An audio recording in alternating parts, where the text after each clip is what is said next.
My dad was a giver, and he was the type to never say no. He would go above and beyond for anybody and everybody.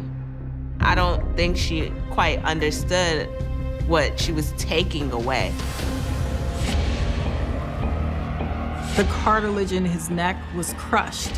In order for that to happen, there had to be immense force used.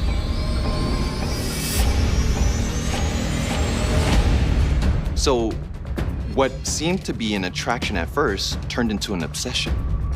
I think she wanted to claim all the property, all the cars, the jewelry, the clothes. She wanted to have it all to herself without him in the picture. This was a cold-blooded killer that wanted revenge.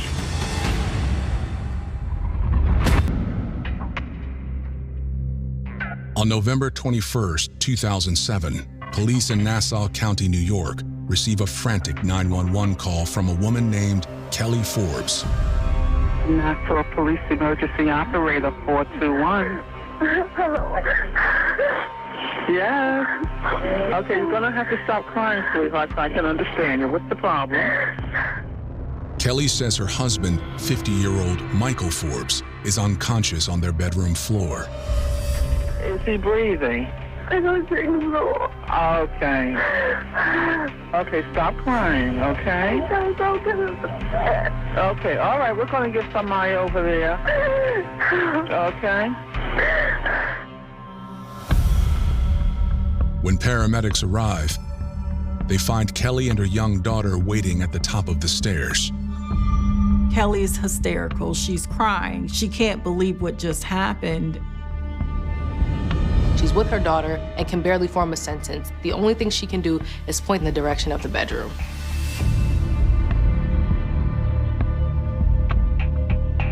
But when they find Michael, he's unconscious, but still has a pulse. So they immediately begin CPR on him in an attempt to revive him and stabilize him. But as they work to save Michael's life, the first responders realize they've been to this house and treated this patient before.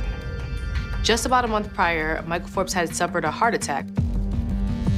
This was the very house that they had just been at. Police are wondering, is this what happened again? Did Michael sustain yet another heart attack?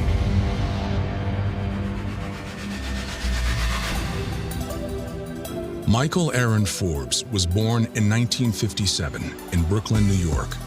His parents raised him and his brother to appreciate the value of hard work. From a young age, everyone around him felt he was very gregarious and just very charming. He had a paper route as a young child. All of the neighborhood people always said how business-minded he was at such a young age. Michael and his brother, they were entrepreneurs at heart. That work ethic served Michael well throughout his teens. But his ambitious nature eventually led him down a dangerous path. In his 20s, Michael became enamored by the street life, unfortunately. The 70s were wild in New York. Michael actually got into the drug game. Because Michael was that business-minded person, he not only sold drugs, he was the drug kingpin. That began a string of run-ins with the law. He ended up spending a few years in jail. Michael's time in prison convinced him to turn his life around. So, when he was released in the late 1980s, he found a new profession. He also found love. My dad became a barber while he was in jail and got his master barber license.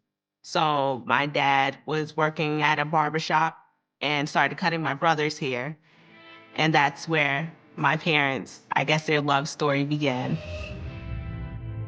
I would see him every week, and we both liked the movies, so Michael would say, "You want to go to the movies?" And I'd say, "Sure, let's go."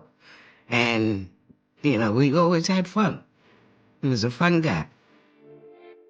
It was Nadine who made him really change his mind about who he wanted to be.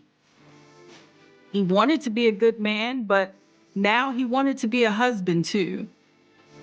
He wanted that happy life, that happy family. In 1993, Michael achieved those goals with the birth of his daughter, Michelle. My parents got married when my mom was 8 months pregnant with me. Instead of having a big wedding, they bought their first house. That entrepreneurial spirit, she brought it back out in him. And she questioned him that, why are you working for someone else? You're a great barber, you're business-minded. You should open your own shop. I had an idea to name the barbershop Heads Up Barbershop. And he said, you know what, that's a great idea. And so he named it that, and we went around the city, all over New York, and collected all these antique barber chairs. Michael, he became the man that he'd always dreamed of being. From that barbershop, he ended up investing in real estate and restaurants and just expanding his business in a huge way and becoming very wealthy. For 10 years, his business thrived. But the marriage ultimately fell apart. He told me, I had work to do in the barbershop. I had to, mop the floors. But I knew something was up. I ended up putting one and one together, and we were divorced. My parents got divorced when I was 10. It went back and forth for court for a while. Like, you love your mother, you love your father. And it's very hard, but I would still see my dad every weekend. As a wealthy bachelor in New York, it didn't take long for Michael to begin sliding back into some of his old habits. With Michael's success, a little bit of the past Michael came back. The money, the fast cars. He was starting to venture back into the fast life once again, and the fast life came with women. Within 2 years, however, life in the fast lane had taken a toll on Michael's health. In early 2005, Michael had to have a stress test. He was having some health issues and had to see a doctor immediately. His nurse was an attractive young woman from Trinidad named Kelly. Here is Kelly soothing him through it and making him feel comfortable. So after all of that, he was just wowed by her. She had the accent, she's just nice to look at. And he wanted to have her around, made him feel good, made him feel young again. Kelly was more focused on work than on romance. She'd recently moved to the United States with her 5-year-old daughter, but Michael was persistent.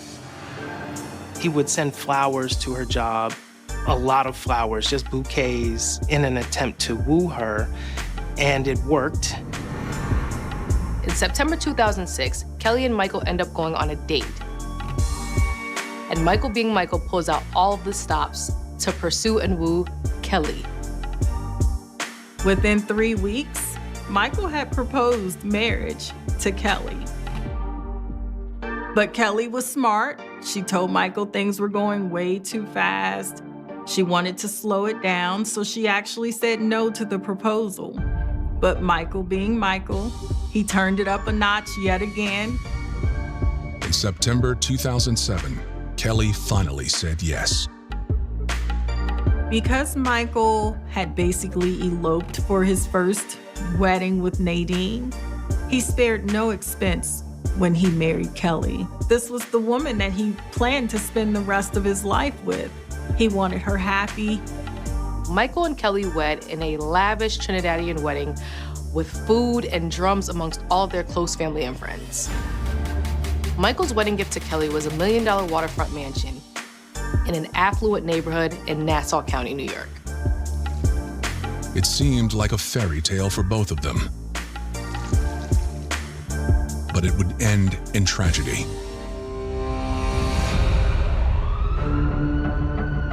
Now, Michael is being taken to the hospital for the second time in 2 months. And when police speak to Kelly, it quickly becomes clear this wasn't another heart attack.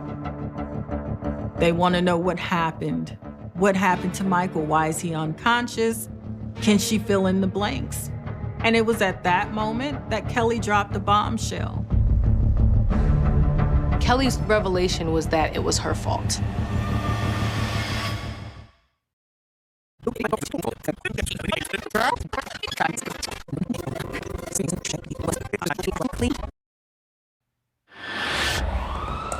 As paramedics rush 50-year-old Michael Forbes to the hospital, Nassau County Police talk to his new bride, Kelly Forbes, to find out what happened. Kelly is emotional and struggling to process everything that's happening and just trying to communicate effectively. And all she can say is that she did this to Michael. Kelly says it all began with a disagreement that spiraled out of control. Kelly tells police that her and Michael had argued the night before about the fact that they had only been married a short while, and he felt that she was devoting way too much time to her daughter and her family. Kelly got upset and didn't want to argue in front of her daughter, and she told Michael, hey, look, we'll finish this later, just not in front of my daughter. Let's wait until she goes to bed. And Michael agreed. Kelly says her 7-year-old daughter asked her to stay in her bedroom until she fell asleep. But Kelly accidentally fell asleep alongside her. When she got up several hours later, Michael was still waiting for her. When Kelly went into the room, Michael was upset. Michael is in a rage, screaming about how she's not a good wife, she's neglecting her wifely duties, and she suggests that she just leave if the relationship is not working for him. And he storms off in a rage. Kelly says she eventually managed to get back to sleep, but the argument wasn't over yet. Around 7:30 a.m., she claims she woke up to someone standing over her. Before she could react, she was attacked. Kelly says she was losing air quickly, and it felt like someone was strangling her. Kelly says she realized that someone was Michael, and he was choking her with an extension cord. Kelly's gasping for air and losing consciousness, and all she could think about is what will happen to her daughter if her husband kills her. So she kicks him in the groin and takes control of the situation, still with the extension cord around her neck, and somehow manages to get it around Michael's neck. Kelly says this was a fight to the bitter end. They each were strangling one another, and Kelly knew whoever let go first was the one that was gonna die. Kelly continued to strangle Michael until he slumped onto the floor. Kelly says it took her a few minutes to recover from the struggle. And when she realized Michael wasn't breathing, she panicked. Kelly tells police that her friend was the closest one to their home, so she called him first. Her husband lay on the ground, unconscious. She strangled him. She was in shock, if you will. He immediately told her to call 911, and that's what Kelly did.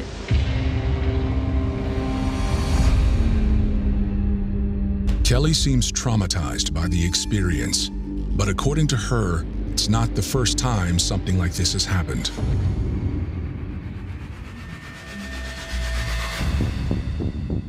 She said Michael was not only physically abusive, but was mentally and emotionally abusive to Kelly as well, and very controlling. Part of that control was Michael moving Kelly all the way to Long Island from Brooklyn, away from all of her friends, family, and work, forcing her to have to commute with no vehicle, with the intent that she would eventually leave her job and become a stay-at-home wife. When Michael asked that Kelly quit her job, she said no. She just was not the type to fully depend on a man. Her solution was to move back in with her family in Brooklyn. Kelly says Michael tried to mend the relationship after he suffered his heart attack in mid-October. He bought her a car and promised her things would change, but they didn't.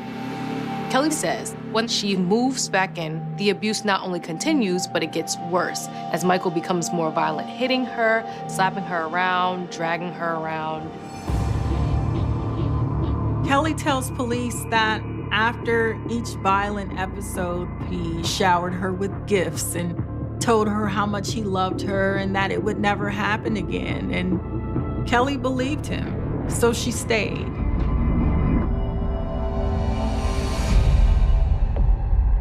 Kelly says she wishes now that she'd never come back in the first place. It's a terrifying story of domestic abuse. The investigators checked police reports for signs of abuse, for anything that Kelly had possibly reported against Michael, any calls, anything at all, but there was nothing. There was no proof. Police hope for an opportunity to hear Michael's side of the story. But within hours, that hope disappears. Michael was rushed to the hospital where they administered CPR. Every life-saving technique they could do, that's exactly what they did. But Michael, he didn't make it. Michael was pronounced dead at the hospital.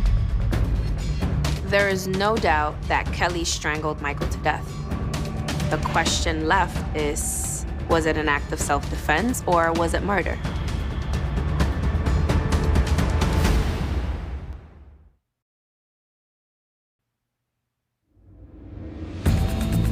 29-year-old Kelly Forbes has confessed to strangling her husband of 2 months, Michael Forbes.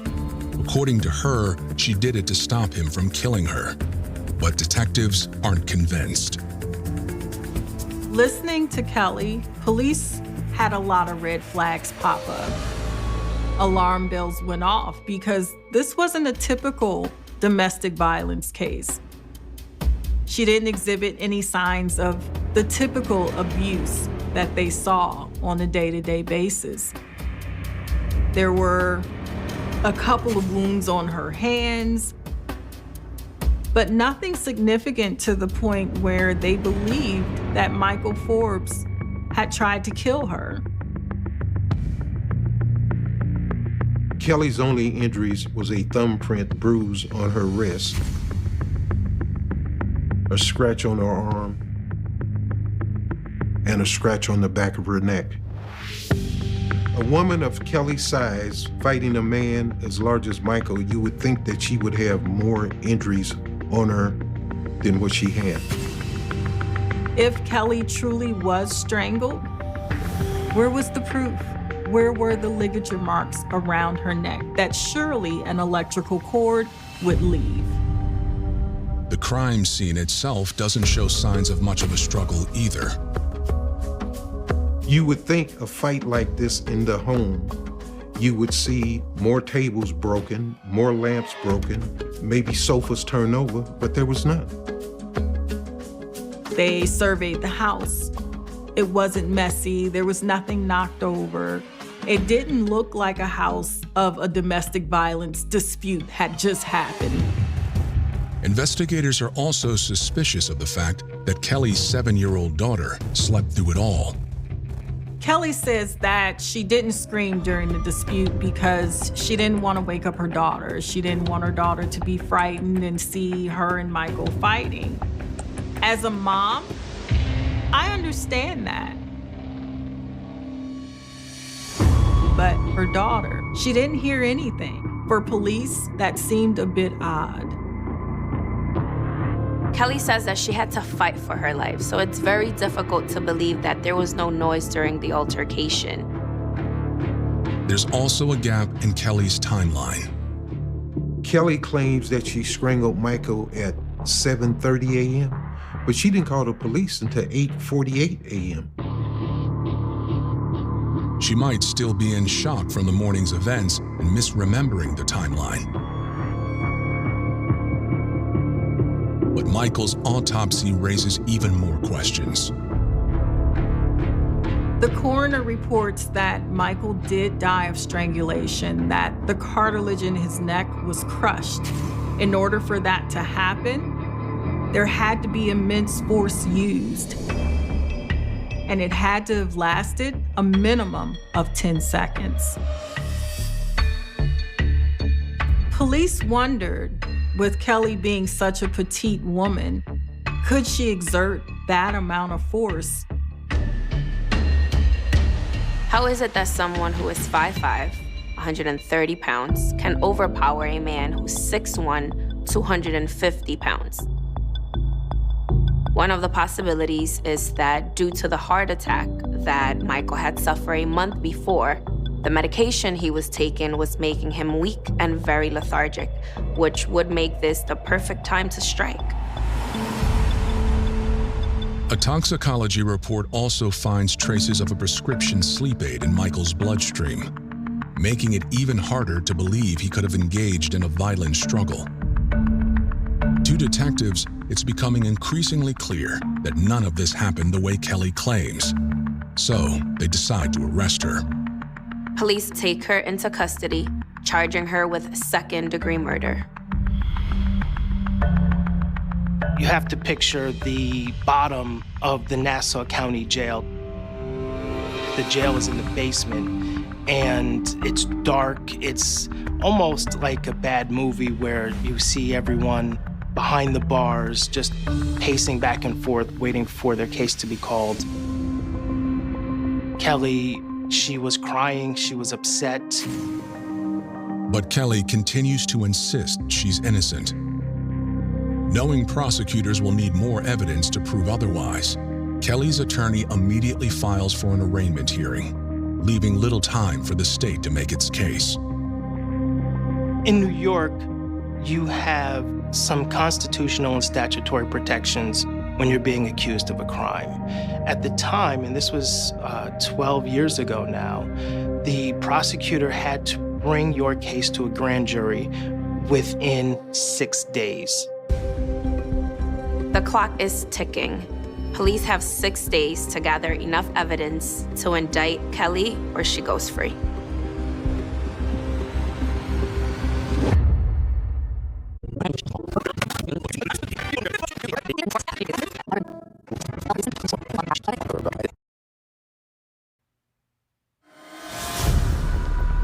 Nassau County Police believe Kelly Forbes murdered her husband, Michael Forbes. But they're running out of time to prove it. With only a few days left until the case goes before a grand jury, detectives interview Michael's friends and family, hoping they can shed more light on their relationship. According to them, Kelly's claims of domestic violence are completely fabricated. I was married to Michael for 12 years. He was not controlling. He was not abusive.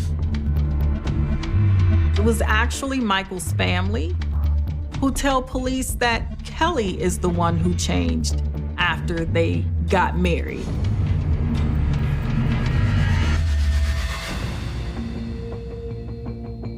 When they got back to the $1 million waterfront home, Kelly left immediately and went to Brooklyn.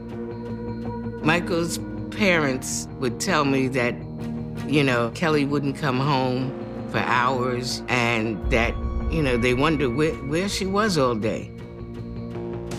Kelly always told Michael she was with her family. Just having come from Trinidad, she wanted to spend as much time with them as she could. But over time, Michael didn't believe her. Michael figured something was going on.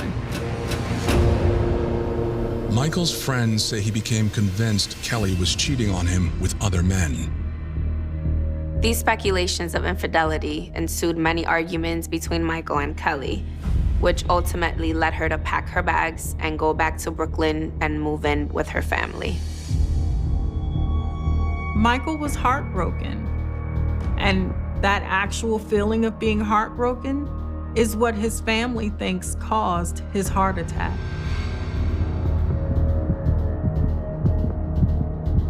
When Michael collapsed, Kelly wasn't even home. She was in Brooklyn, as usual. So he had to call his mother for help.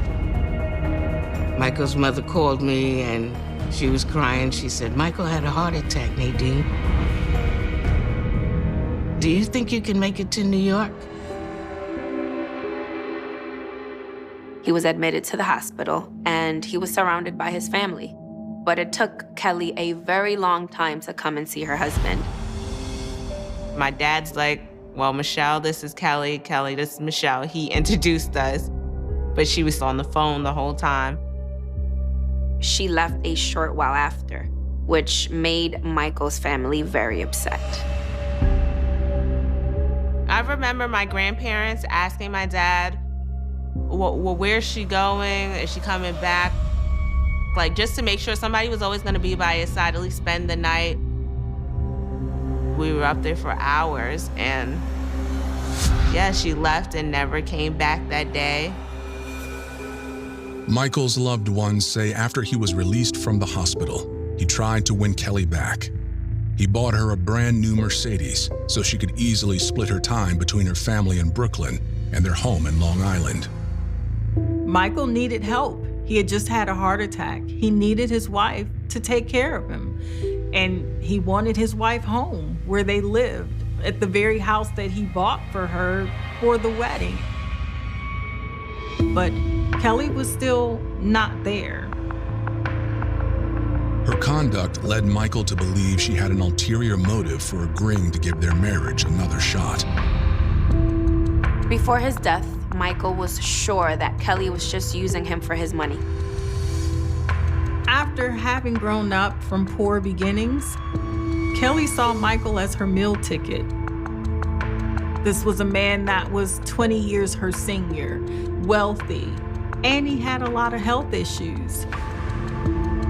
Personally, I think Kelly murdered Michael because she wanted everything to herself. All the property, all the cars, you know, the jewelry, the clothes, she wanted to have it all to herself without him in the picture.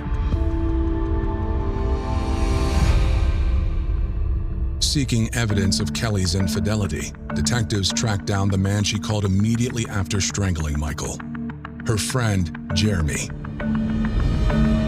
When police questioned Jeremy, they discovered that he's not just a friend.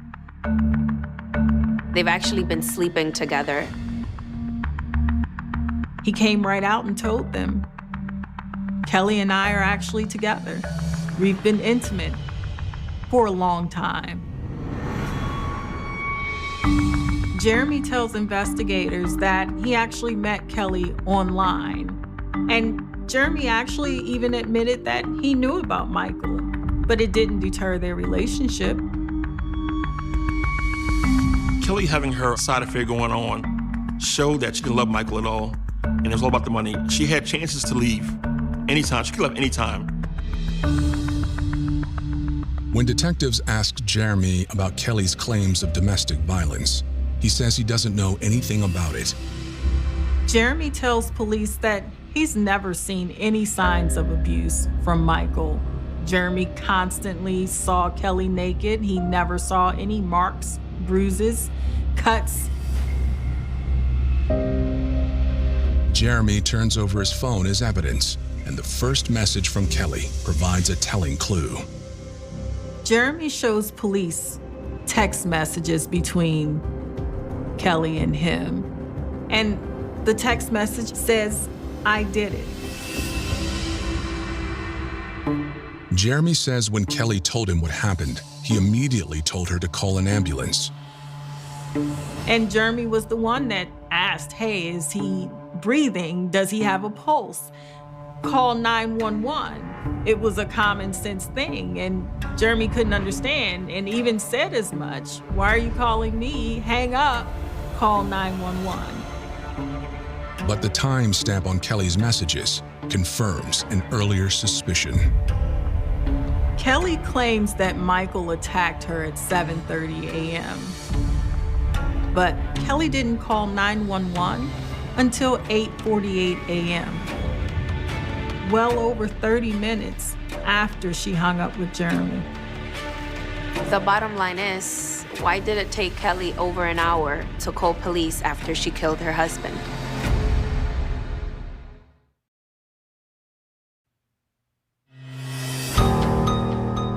It's been 6 days since Kelly Forbes strangled her husband, Michael Forbes, to death. And the date for her grand jury hearing has arrived. Prosecutors believe new evidence has given them what they need to convince a jury it wasn't a case of self-defense. Prosecutors try to prove that Kelly was a cold-blooded killer that wanted revenge for Michael trying to control her life. Prosecutors argue Kelly thought she stood to inherit Michael's property and savings. And say her minor injuries and the fact that she waited an hour to call 911 speaks volumes.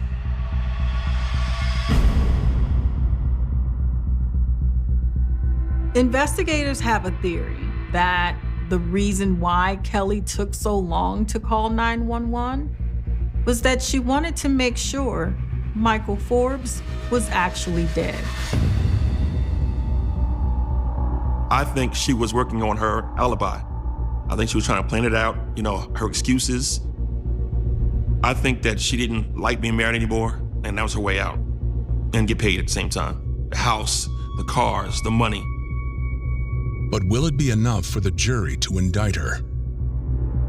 When the prosecutors present their case to the grand jury, they actually ruled that there's not enough evidence to charge Kelly with murder. Kelly is released a free woman.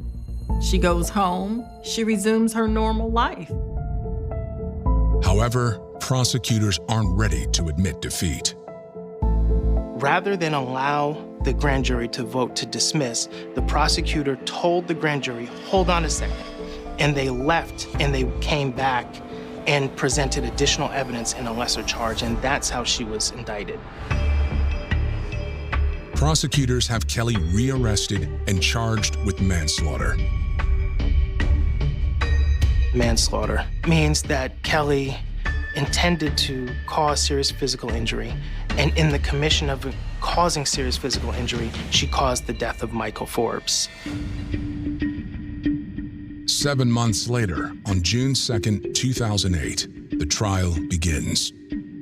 The prosecutor claimed that Kelly had grown so frustrated with the marriage that she wanted to kill her husband as a way out of the marriage. No one in her family talked about Kelly ever mentioning being abused by Michael Forbes. But what they did say that Kelly discussed with them on a constant basis was her dislike for Michael. Her dislike for his health, her dislike for what he looked like, her dislike for his age. Everything disgusted Kelly about Michael Forbes, the man she married, the husband that she vowed to love, honor, and cherish till death do them part. The case presented against Kelly is much the same as her grand jury hearing, but this time, prosecutors have a secret weapon. The most damaging part of the trial for Kelly, for us as the defense team, was the testimony of Kelly's alleged paramour. He came to the stand and testified that he had been seeing Kelly throughout the marriage in an intimate way, and that after Kelly killed Michael, she called and texted him. The jury was shocked to hear this. He would state that he would see her often and there would never be any signs of abuse, no marks, and she never mentioned anything like that at all to him ever. Kelly's attorney, however, argues that the evidence supports her claim of self-defense. We argued to the jury that it's not plausible to believe that a mother would wake up one night and decide that she's going to strangle her husband with her daughter 2 doors down. It just didn't make sense. And we can't find any evidence that Kelly intended to do that before it happened. What we did have evidence of was that Kelly had been assaulted that night. We did find bruising all along Kelly's body. And we found a story that Kelly told the police officers consistently, that he strangled Kelly first. Michael strangled Kelly first. They also claim Michael's history of violence began long before he married Kelly. What we learned in our investigation as Kelly's attorneys is that Michael had been convicted of some really violent crimes. When he was a younger man in Brooklyn, Michael was a high-level drug dealer who at times resorted to violence to make money. Michael had actually spent time in prison for rape, for attempted murder. violent charges that actually proved that Kelly could be telling the truth.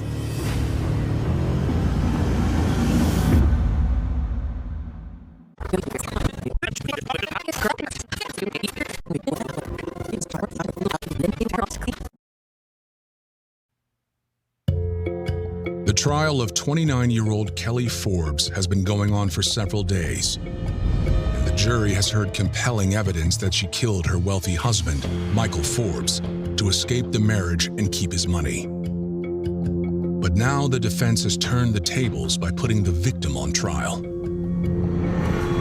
The reason it was important for the jury to know that Michael was a bad guy before he turned his life around, because we wanted to show that Kelly reasonably feared for her life when Michael was strangling her. And we also wanted to show the jury that this was not a random incident or an isolated incident of Michael being violent. In fact, Michael had a history of resorting to violence when he didn't get his way.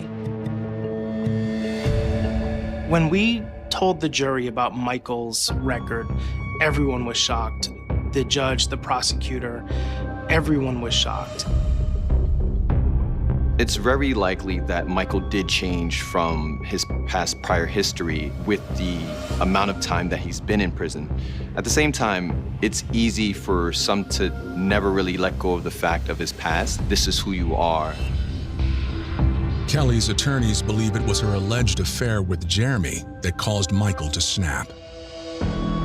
It could have been reasonable to think that Michael somehow found out about him and decided that his new, beautiful young bride with whom he's sharing his life was someone who he had to put in check. And we know the way that Michael puts people in check is through violence. The defense paints Kelly as a young woman who was swept off her feet by an older man, only to discover his true nature after it was too late. The question is whether the jury will agree. I was just thinking to my head, if you knew they had problems, why wouldn't you leave? You had a boyfriend, so you had access to leave. You had resources, you had brothers, you had siblings. Like, they could have helped move you out. You were able to live a whole nother life. You say my dad was abusive, but how abusive was he that you weren't scared to have a whole side life? If she didn't love him anymore, just leave and don't come back. Yeah, but she figured if I kill him, everything will be mine. On June 16th, 2008, after less than 4 hours of deliberation, the jury delivers their verdict. And the jury came back with a verdict of guilty. When the verdict of guilt was read, Kelly screamed in the courtroom. And the reporters at the time remarked at the nature of her scream and how painful it sounded and how it affected everyone in the courtroom. This was the scream of a mom who was realizing that she would be in prison and that her daughter would grow up without her. Kelly Forbes is sentenced to 21 years in prison. She will be eligible for parole when she's 50 years old. Her daughter will be 29. But Michael's friends and family will never get to see him again. Michael was just a great guy. He was a good friend to a lot of his friends. At the trial, you turn around and there were rows of friends there. You know, and if Michael was such a bad guy, who would take time off of work to come to court?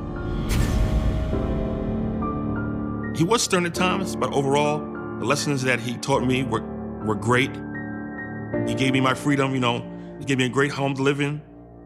I couldn't have gone to college without him. So he definitely had... There are some murders that begin with a scream. Some begin with a gunshot. And some begin with something that looks completely harmless. On the morning of November 25th, 2011, in the small Alberta town of Innisfail, a package appeared at the front door of a young woman named Victoria Shakte. It was not large. It did not look threatening. There was nothing about it that announced death. It looked like a Christmas gift. And that was precisely the point. Victoria was 23 years old. She was a mother. She lived with the consequences of an accident that had changed her life when she was still a teenager. She used a wheelchair, depended on assistance in her daily life, and had built a life around circumstances she had never chosen. By that November morning, the holiday season was approaching. Christmas was only weeks away. In a quiet community, a package on a doorstep was the sort of thing that might barely register as unusual. Someone brought it inside. Victoria was there. The package was opened, and in a matter of seconds, the ordinary world inside that home ceased to exist. Hidden inside the innocent-looking parcel was a pipe bomb. When it detonated, Victoria was killed almost instantly. The explosion was violent enough to tear through the home and send fragments outward. A woman who had been inside the house survived. Victoria's young daughter was away at school. But Victoria was gone. There was no robbery. No struggle that explained what had happened. No random act of violence that could easily be blamed on a stranger. Instead, investigators were confronted with a question that would haunt the case for years. Who would send a bomb disguised as a Christmas present to a young mother sitting inside her own home? And perhaps even more disturbing, who knew Victoria well enough to know exactly where she lived, how to reach her, and how to make sure she would be the one to open it? At first glance, it could have been a nightmare without a clear beginning. But detectives would eventually discover that the story had begun years earlier. Long before the package appeared. Long before the explosion. Long before Victoria's final morning. It began with a teenage girl, a devastating accident, and a settlement worth hundreds of thousands of dollars. And somewhere inside that money was a relationship that would become central to one of Alberta's most unusual murder investigations. Victoria Shakte had not always lived with a wheelchair. In 2004, when she was only 16 and pregnant, she was struck by a vehicle. The accident left her paralyzed and changed the course of her life forever. She survived. Her child survived. But survival came with a price. Years later, Victoria received approximately 575,000 Canadian dollars from a legal settlement connected to the accident. For someone so young, it was an extraordinary amount of money. It was supposed to represent security, a financial foundation for a future that had already been made more difficult than it should have been. And this is where another man enters the story. Brian Andrew Malley was not a stranger who appeared from nowhere. He was a family friend. He was a financial advisor. And Victoria entrusted him with her money. That detail would eventually become one of the darkest elements of the case. Because according to the Crown's theory, the woman who had survived a catastrophic accident and received a financial settlement intended to give her some measure of independence would ultimately be killed because of the very money that was supposed to protect her. But that conclusion would not emerge immediately. In November 2011, investigators did not yet know the entire story. They had a destroyed home, a dead woman, an explosive device, and a crime that appeared carefully planned. The scene itself told them something important. This was not simply a person who had entered the house in a moment of rage. The killer, whoever he was, had apparently chosen another method. A parcel. A delivery. Distance. Deception. The weapon would do the killing while the person who constructed and delivered it could remain somewhere else. That changed everything. The murderer did not necessarily have to stand in front of Victoria. He did not need to confront her. He did not need to pull a trigger. He only needed to make sure she opened a package. And then disappear. That kind of killing creates a particular kind of fear. The victim never sees the attack coming. The object itself becomes the weapon. The familiar becomes dangerous. A cardboard box. Wrapping. Tape. A package sitting quietly on a doorstep. Nothing about those things looks like murder. Until the moment they are opened. For investigators, the first hours after an explosion are often a battle between destruction and evidence. An explosion does not simply kill. It scatters. It tears apart.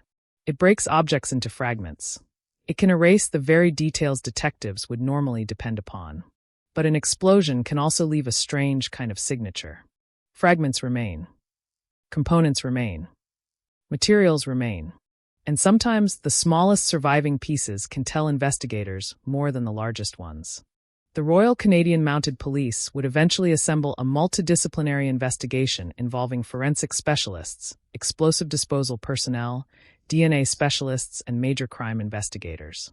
Hundreds of officers and specialists would become involved in the wider effort to understand what had happened to Victoria. But in those first moments, there was something else investigators had to consider. Could there be another bomb? Was the scene safe? Was Victoria the only intended victim? Was someone else in danger? The house had become a crime scene, but it was also a potential minefield. And somewhere beyond the broken walls and scattered debris was the person who had planned it. The person responsible had not simply chosen an explosive device. According to the eventual prosecution theory, he had constructed a method of killing designed to look like something else. A gift. That detail would become impossible to ignore, because a disguised bomb requires more than violence. It requires preparation. It requires knowledge.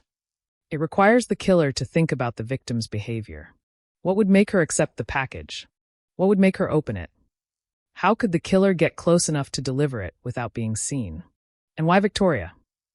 Those questions would eventually lead detectives away from the image of a random attacker and toward the people who had something to lose if Victoria remained alive. One of those people was Brian Malley. But at this stage, investigators did not have a courtroom verdict. They did not have a confession. They did not have a photograph of Malley placing the package at Victoria's door. What they would have instead was something far more complicated. A trail. A financial trail. A forensic trail. A trail of materials. And eventually fragments of DNA. The prosecution would later argue that Victoria's money had become a source of pressure. Malley had been entrusted with approximately $575,000 Canadian dollars from Victoria's settlement in 2007. According to the RCMP's later account, most of those funds were lost. The Crown's theory was that Malley had killed Victoria to conceal the depletion of her investments. But there was a problem with that theory. A motive is not proof. Money disappearing does not automatically mean murder. A financial advisor having access to a client's accounts does not automatically make him a killer. And a person owning materials that resemble components of an explosive does not automatically prove that person built a bomb. The case would have to be assembled piece by piece. That distinction matters, because the story of Victoria Shakte is not simply the story of a murder. It is the story of how investigators tried to prove what happened when the person who carried out the killing had deliberately placed distance between himself and the victim. There was no simple eyewitness account of the murder. There was no dramatic confrontation caught on camera. There was no final confession that made every question disappear. Instead, the case would become what the Supreme Court of Canada later described as a circumstantial evidence case. The Crown's argument depended on multiple pieces of evidence fitting together into one coherent explanation. And that meant every fragment mattered. Every financial record. Every purchase. Every conversation. Every relationship. Every piece of tape. Every surviving component of the bomb. Every trace that should not have been there. And every person who might have had a reason to want Victoria dead. There was another detail that would make the financial theory even more significant. Approximately 10 days before her death, Victoria had contacted Malley and demanded that money she believed he owed her be returned. It was a small moment in the chronology. A phone call. A demand. A disagreement. Nothing about it would have sounded like the beginning of a murder investigation at the time. But after Victoria died, investigators would look backward. That is what homicide investigations often do. They take ordinary moments and place them under a different light. A conversation that once seemed insignificant becomes a potential warning. A financial transaction becomes a possible motive. A purchase becomes a clue. A relationship that once looked ordinary begins to look different when seen through the aftermath of a violent death. And this is where the case begins to tighten, because Victoria had survived something most people could scarcely imagine. She had been 16 when an accident left her paralyzed. She had become a mother. She had received a settlement intended to help secure her future. She had trusted someone to help manage that future. Then, in the weeks before Christmas, a package arrived at her door. And inside it was death. Imagine the scene for a moment. A young mother inside her home. A package that appears ordinary. A moment of curiosity. Perhaps no fear at all. Perhaps only the simple thought that someone had sent something for Christmas. The wrapping is disturbed. The contents are exposed. And then there is an explosion.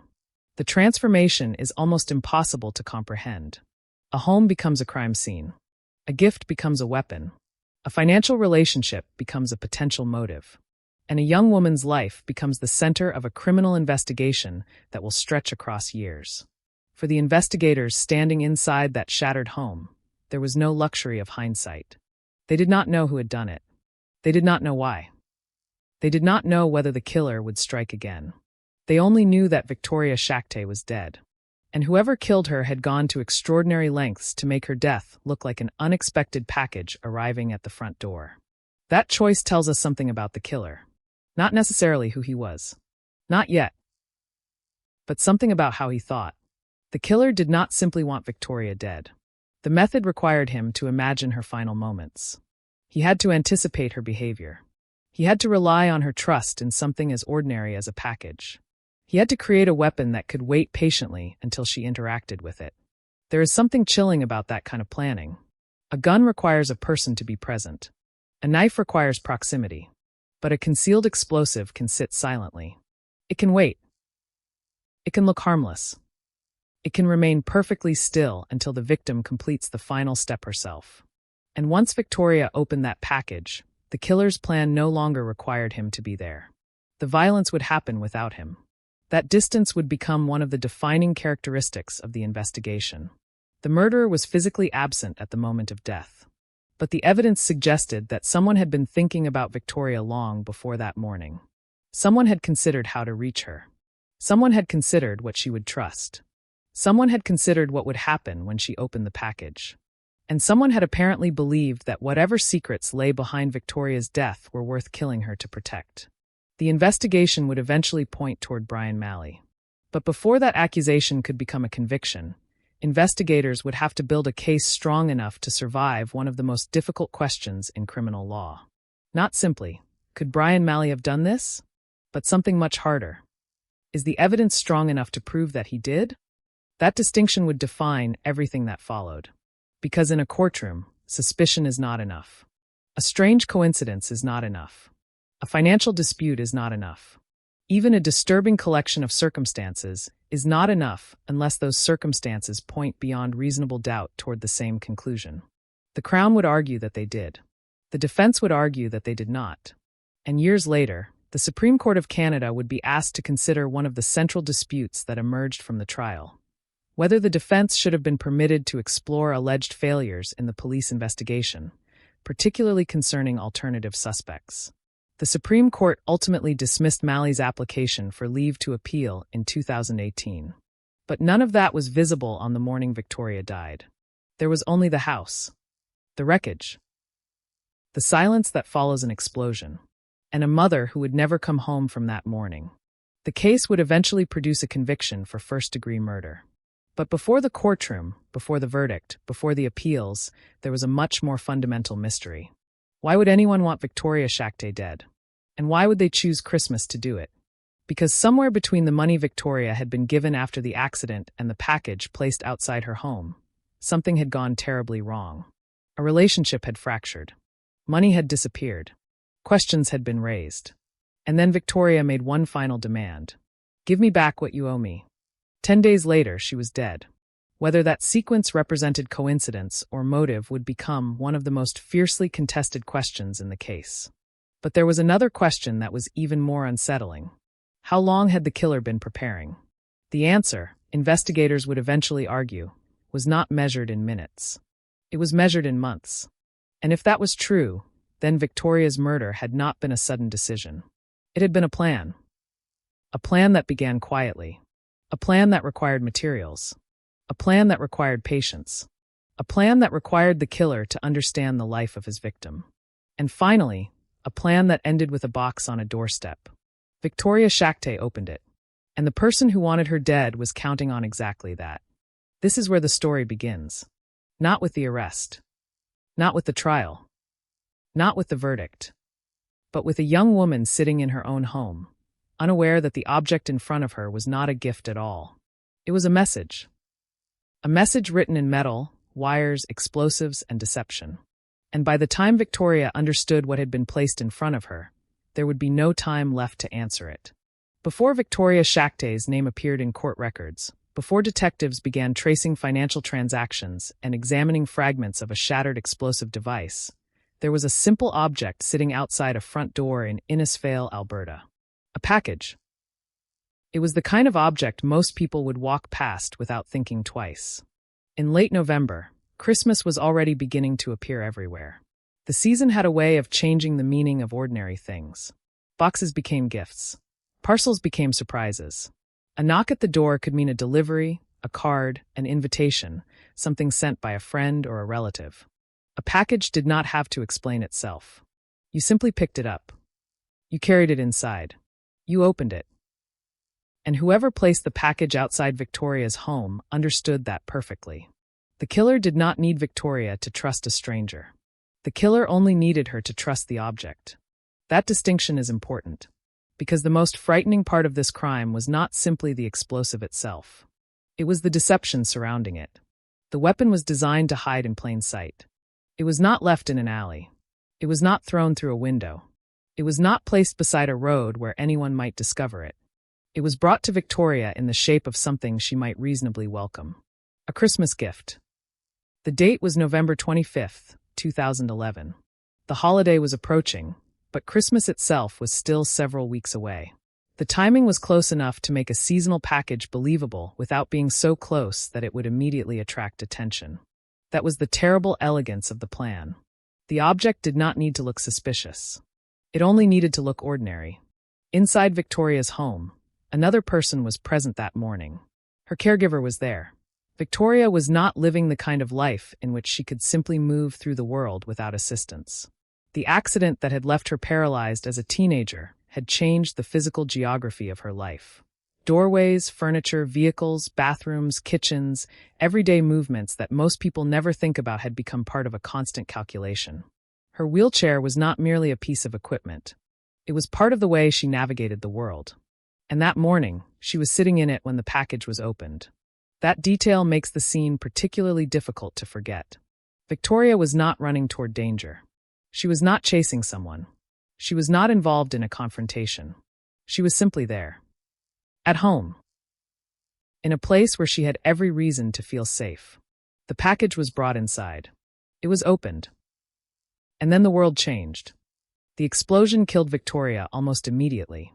Her caregiver survived. Victoria's young daughter was at school. That separation between the explosion and the child is one of the few merciful details in an otherwise horrifying story. The child was not there to see what happened. She was not there to become another victim. But for the people who arrived afterward, the house could no longer be understood as a home. It was now a crime scene. A place where every fragment might contain an answer. A place where ordinary objects had been transformed by violence. And somewhere inside that destruction was the first physical evidence of the person who had planned the killing. Investigators knew very quickly that they were not dealing with an accident. This was not a household explosion. This was not an unfortunate malfunction.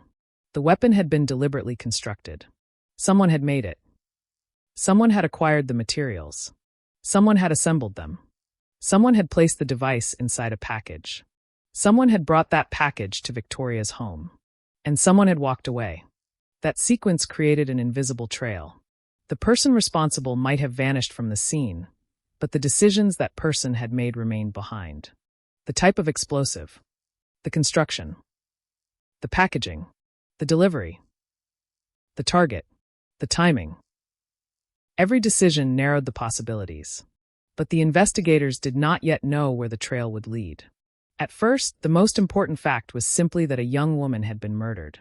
Her name was Victoria Shakte. She was 23. She was a mother. She had survived a catastrophic accident as a teenager. She had rebuilt her life around circumstances that had been forced upon her. And she had been killed in a way that required someone to plan her death from a distance. That raised an uncomfortable possibility. Perhaps the killer knew her. Perhaps the killer understood her routines. Perhaps the killer knew when she would be home. Perhaps the killer knew that another person might carry the package inside.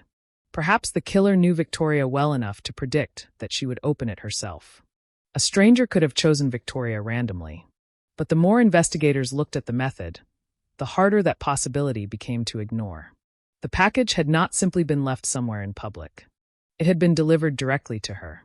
That suggested a specific target. Victoria was not simply caught in the wrong place. The evidence suggested that someone wanted Victoria. And when detectives began examining her life, they found something that would eventually become central to the case. Money. Years earlier, after the accident that left her paralyzed, Victoria had received a substantial financial settlement. Approximately 575,000 Canadian dollars. For a 16-year-old girl whose life had been permanently altered, that money represented more than a number on a statement. It represented a future. Medical needs. Housing. Transportation. Her child. The possibility of independence. The possibility of living without constantly worrying about what would happen next. Money cannot undo an injury. It cannot return someone to the person they were before an accident. But it can provide choices. And choices were precisely what Victoria needed. She had entrusted the management of that money to Brian Andrew Malley. Malley was not an unknown financial professional selected from a telephone directory. He was a family friend. That relationship mattered. Trust matters in financial relationships because clients often do not personally handle every investment decision. They rely on the person sitting across from them to understand numbers they may not understand themselves. They trust statements. They trust explanations. They trust signatures. They trust promises. And according to the Crown's case, that trust would eventually become one of the reasons Victoria was killed. The prosecution alleged that much of Victoria's money had been lost by approximately April 2011. Some losses could be attributed to investments and market conditions. But the Crown argued that the situation went beyond ordinary financial loss.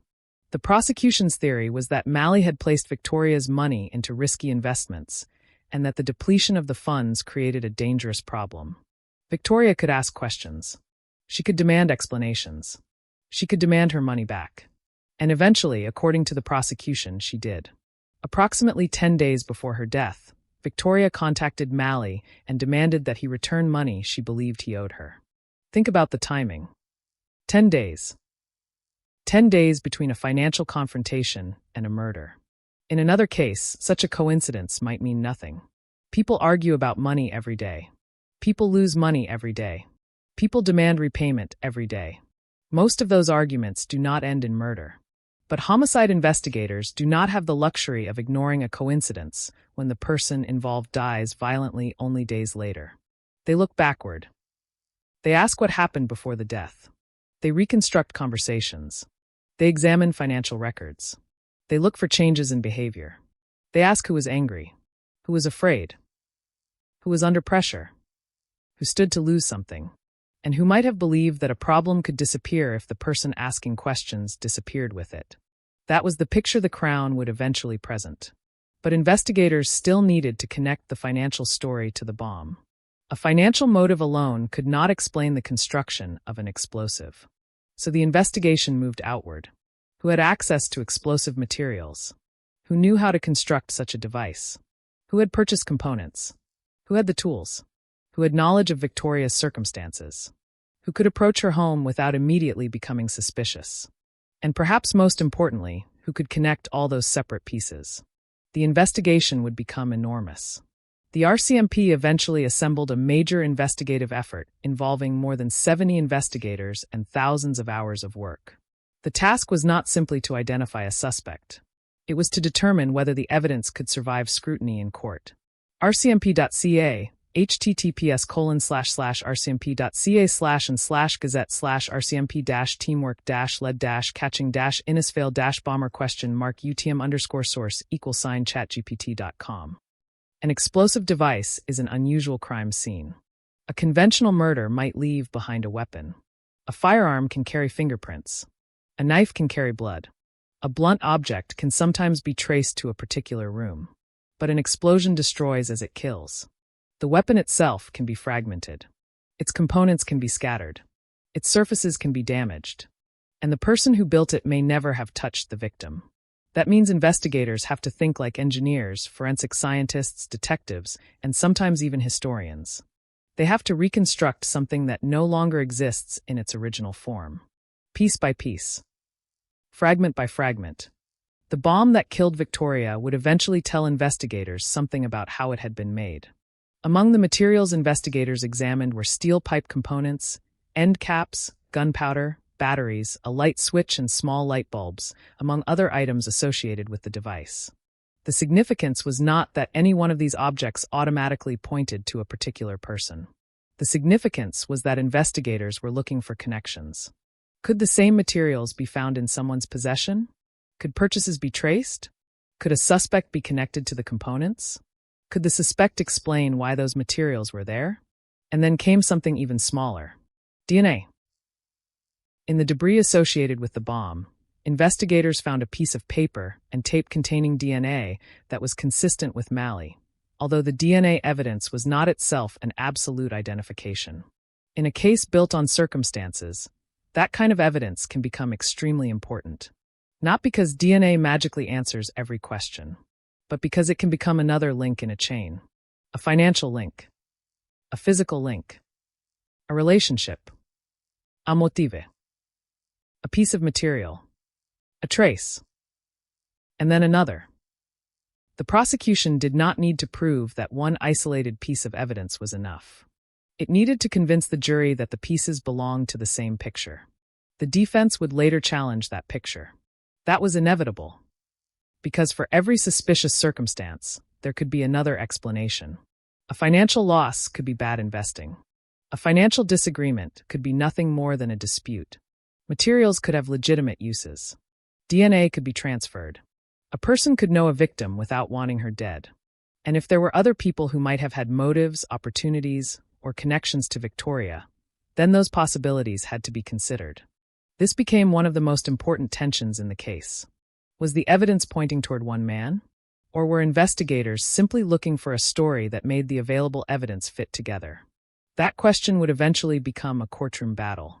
But on November 25, 2011, none of those legal arguments existed yet. There was only the aftermath. A mother was dead. A child was still at school. A caregiver had survived. And a small Alberta community was suddenly confronting the fact that someone had brought a bomb to a woman's front door. The psychological effect of such a crime reaches beyond the victim. A random shooting can make people afraid of streets. A home invasion can make people afraid of locked doors. But a package bomb creates a different kind of fear.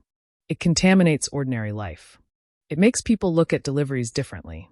It makes a box sitting on a porch feel less innocent. It creates the possibility that danger can arrive wrapped in paper. And in a town where people may recognize one another, where families overlap and relationships stretch across generations, the idea that someone had deliberately targeted Victoria would have been deeply unsettling. Because the killer had not simply attacked her. The killer had entered the psychological space around her life without ever needing to walk through the front door. The package crossed the boundary for him. That was the genius of the method, if the word can ever be used in describing something so destructive. The killer turned Victoria's own expectations against her.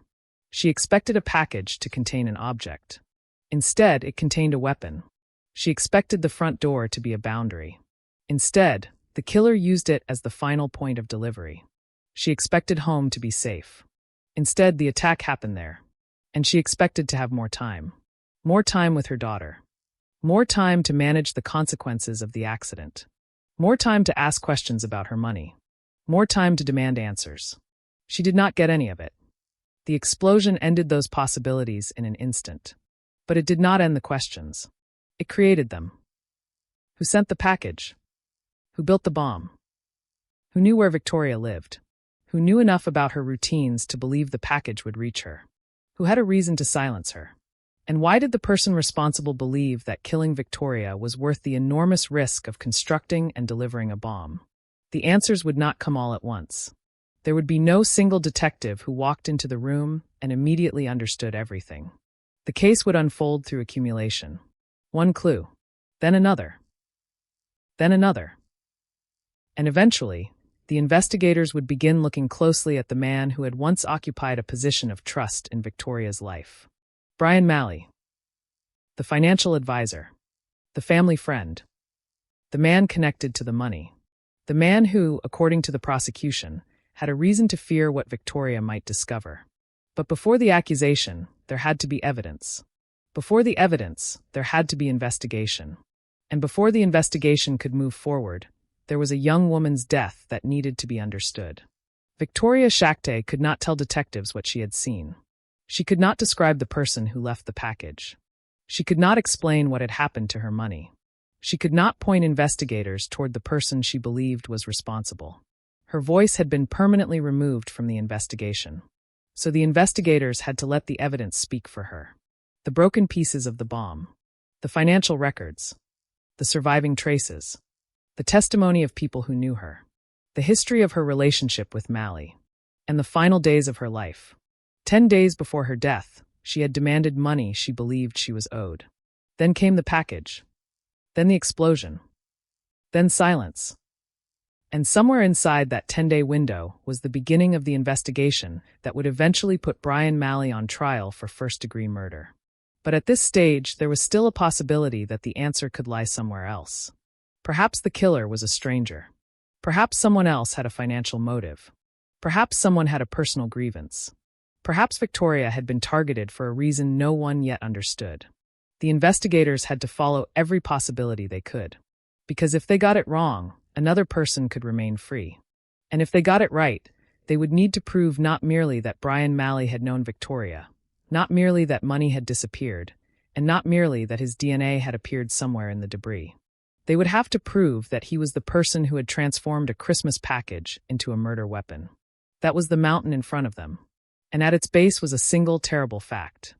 Victoria Shakte had opened the package. Someone had expected her to. The investigation would now have to determine who.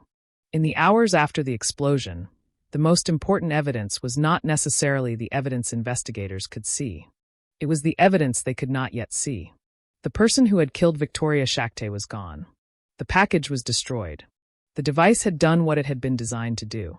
And the woman at the center of the crime could no longer tell anyone what she knew. That left investigators with a problem that would define the case from beginning to end. They had to reconstruct a murder from the ruins of a plan that had been designed to leave very little behind. The first task was to understand what had happened inside that house. The explosion had transformed an ordinary domestic space into something almost unrecognizable. Objects that had belonged to Victoria's daily life were suddenly mixed with debris. Surfaces that had once carried the traces of ordinary routines now carried the consequences of an intentional act. For the investigators, every fragment had to be treated carefully. Something that looked insignificant could be part of the device. Something that looked like household debris could actually belong to the bomb. A piece of tape might be meaningless, or it might carry DNA. A fragment of metal might be nothing more than wreckage, or it might reveal how the explosive had been constructed. In a crime scene like this, destruction creates its own form of concealment. The killer had not only attempted to kill Victoria. The weapon had also destroyed evidence of itself. That made the investigation a race against confusion. But there was another problem. The person who delivered the package had apparently chosen not to remain nearby. There was no confrontation. No argument. No witness standing face to face with the murderer. The killer did not need to watch Victoria die. The package could do that for him. That meant investigators had to work backward. They had to start with the victim. Who was Victoria? Who did she know? Who knew her? Who had been in contact with her? Who had reasons to be angry with her? Who had reasons to fear her? And who might have known enough about her daily life to understand how she would react to a package at her door? The first question was not simply who hated Victoria. It was who understood Victoria. Because a bomb disguised as a Christmas package depends on trust. The killer had to anticipate a very human reaction. Someone receives something unexpected. They become curious. They open it. That is all. The plan depends on the victim behaving normally. And Victoria did. That meant the killer's weapon had been built around an ordinary piece of human behavior. The investigators now had to determine whether that behavior had been predictable because the killer knew Victoria personally. As they began reconstructing her life, one fact stood out. Victoria had been through enormous hardship long before the explosion. She had been 16 when a vehicle struck her in 2004. She was pregnant at the time. The accident left her paralyzed. The details of what happened to her afterward are important because they explain the significance of the money she eventually received. The settlement was not simply a windfall. It was compensation connected to a life-changing injury. Approximately 575,000 Canadian dollars came to Victoria in 2007. For a young woman raising a child while living with permanent physical limitations, that money could provide stability. It could help pay for necessities that most people never have to calculate. It could create a margin between security and vulnerability. And because Victoria was young, the money was also supposed to represent time. Years. Decades. A future. She needed it to last. That is why entrusting the money to someone else was not a casual decision. Financial management requires trust. Victoria placed that trust in Brian Andrew Malley. He was a financial advisor. He was also a friend of the family. The relationship therefore existed on more than one level.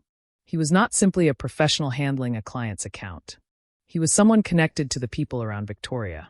Someone who was familiar enough to be trusted with something deeply personal. And according to the prosecution's eventual case, that relationship would become central to the murder. Investigators would examine what happened to Victoria's money after Malley became involved. The Crown would later argue that much of the money had disappeared by approximately April 2011. Some of that loss could be explained by investments and market conditions. Financial markets rise. Financial markets fall. Risk produces losses. A bad investment is not a crime. That distinction would become crucial, because investigators could not simply look at the balance of an account and declare that a murder had occurred.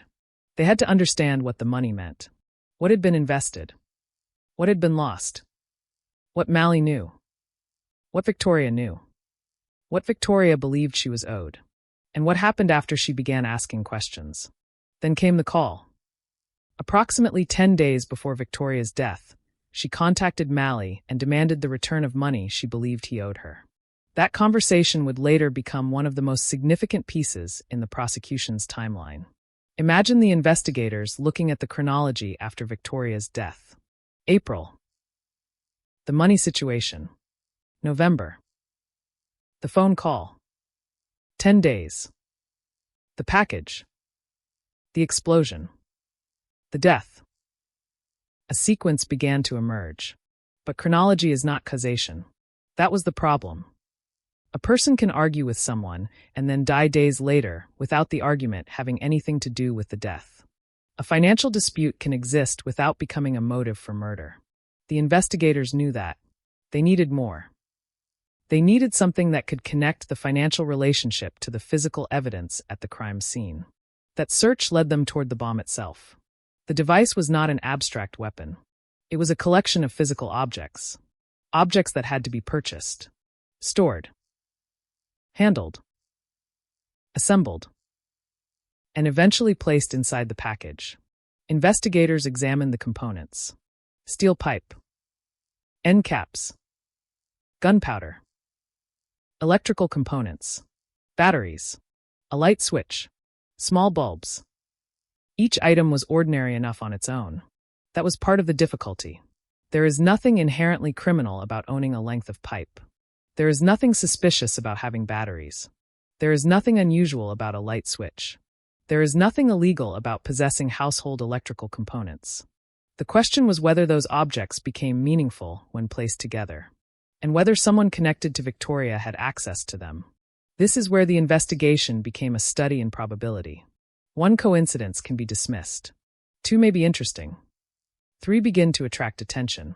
But when financial circumstances, personal relationships, physical materials, and forensic traces begin pointing toward the same person, investigators have to ask whether they are looking at coincidence or a pattern. Malley would eventually become that person. According to the RCMP, investigators began focusing on him only days after the explosion. The investigation would ultimately involve more than 70 investigators and thousands of hours of work.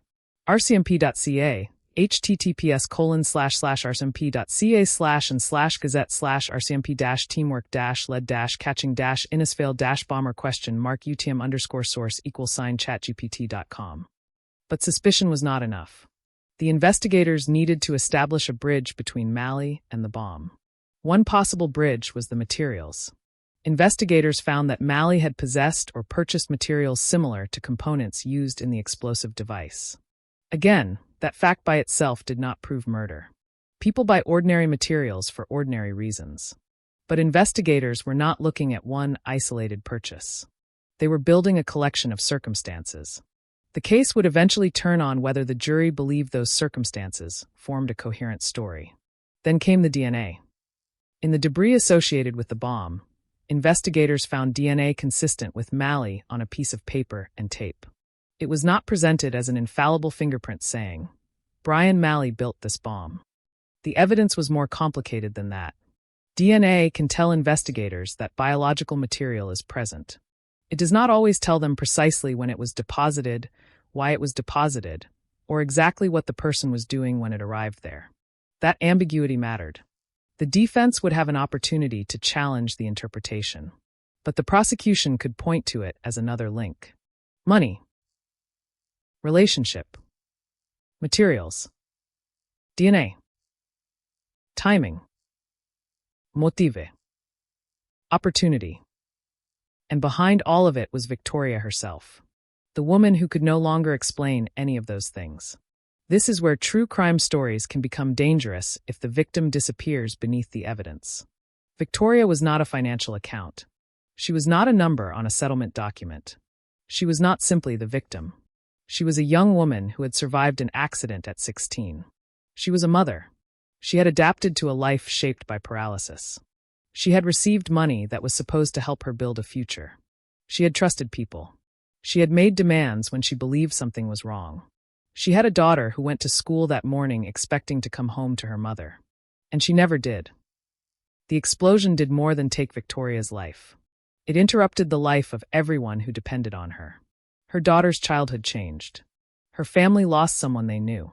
Her caregiver survived an event that would remain impossible to separate from the person she had been caring for. And the community was left with the unsettling knowledge that the killer had been willing to turn something as innocent as a Christmas package into a weapon. The investigation, therefore, had two goals: find the person responsible, and understand why. The first could lead to an arrest. The second could give Victoria's death a context. But context is not closure. There is no explanation that can make a mother come back. There is no verdict that can restore the years Victoria should have had. There is no financial accounting that can calculate the value of the life that was lost. Still, investigators had to pursue the truth. And the deeper they went, the more complicated the story became. Because the defense would eventually argue that the investigation had not exhausted every possibility. There were other people, other potential suspects, other theories, other questions about what might have happened. That mattered because a circumstantial case has a vulnerability. If the evidence does not directly identify the killer, then the defense can ask whether another explanation remains reasonably possible. Perhaps another person could have built the bomb. Perhaps another person could have delivered it. Perhaps someone else had a motive. Perhaps investigators became too focused on Malley too early. Those questions would eventually become central to the trial and later appeals. But before a jury could hear them, investigators had to decide what evidence mattered. They had to determine which theories were worth pursuing. They had to separate coincidence from connection. And they had to build a timeline. A timeline is one of the simplest tools in a murder investigation. But it can also be one of the most revealing. Start with Victoria. The accident in 2004. The settlement in 2007. The financial relationship with Malley. The investments. The alleged depletion of funds by April 2011. The demand for money in November. The package on November 25th. The explosion. The death. Then place Malley beside that timeline. Where was he? What did he know? What had he purchased? What materials did he possess? What was his relationship with Victoria? What had they discussed? What happened to the money? And could the physical evidence place him near the construction of the bomb? Each question created another branch. Each branch had to be investigated. Some would lead nowhere. Some would lead back to Malley. And some would become important only years later, when lawyers began examining the investigation itself. That is one of the strange things about a major criminal case.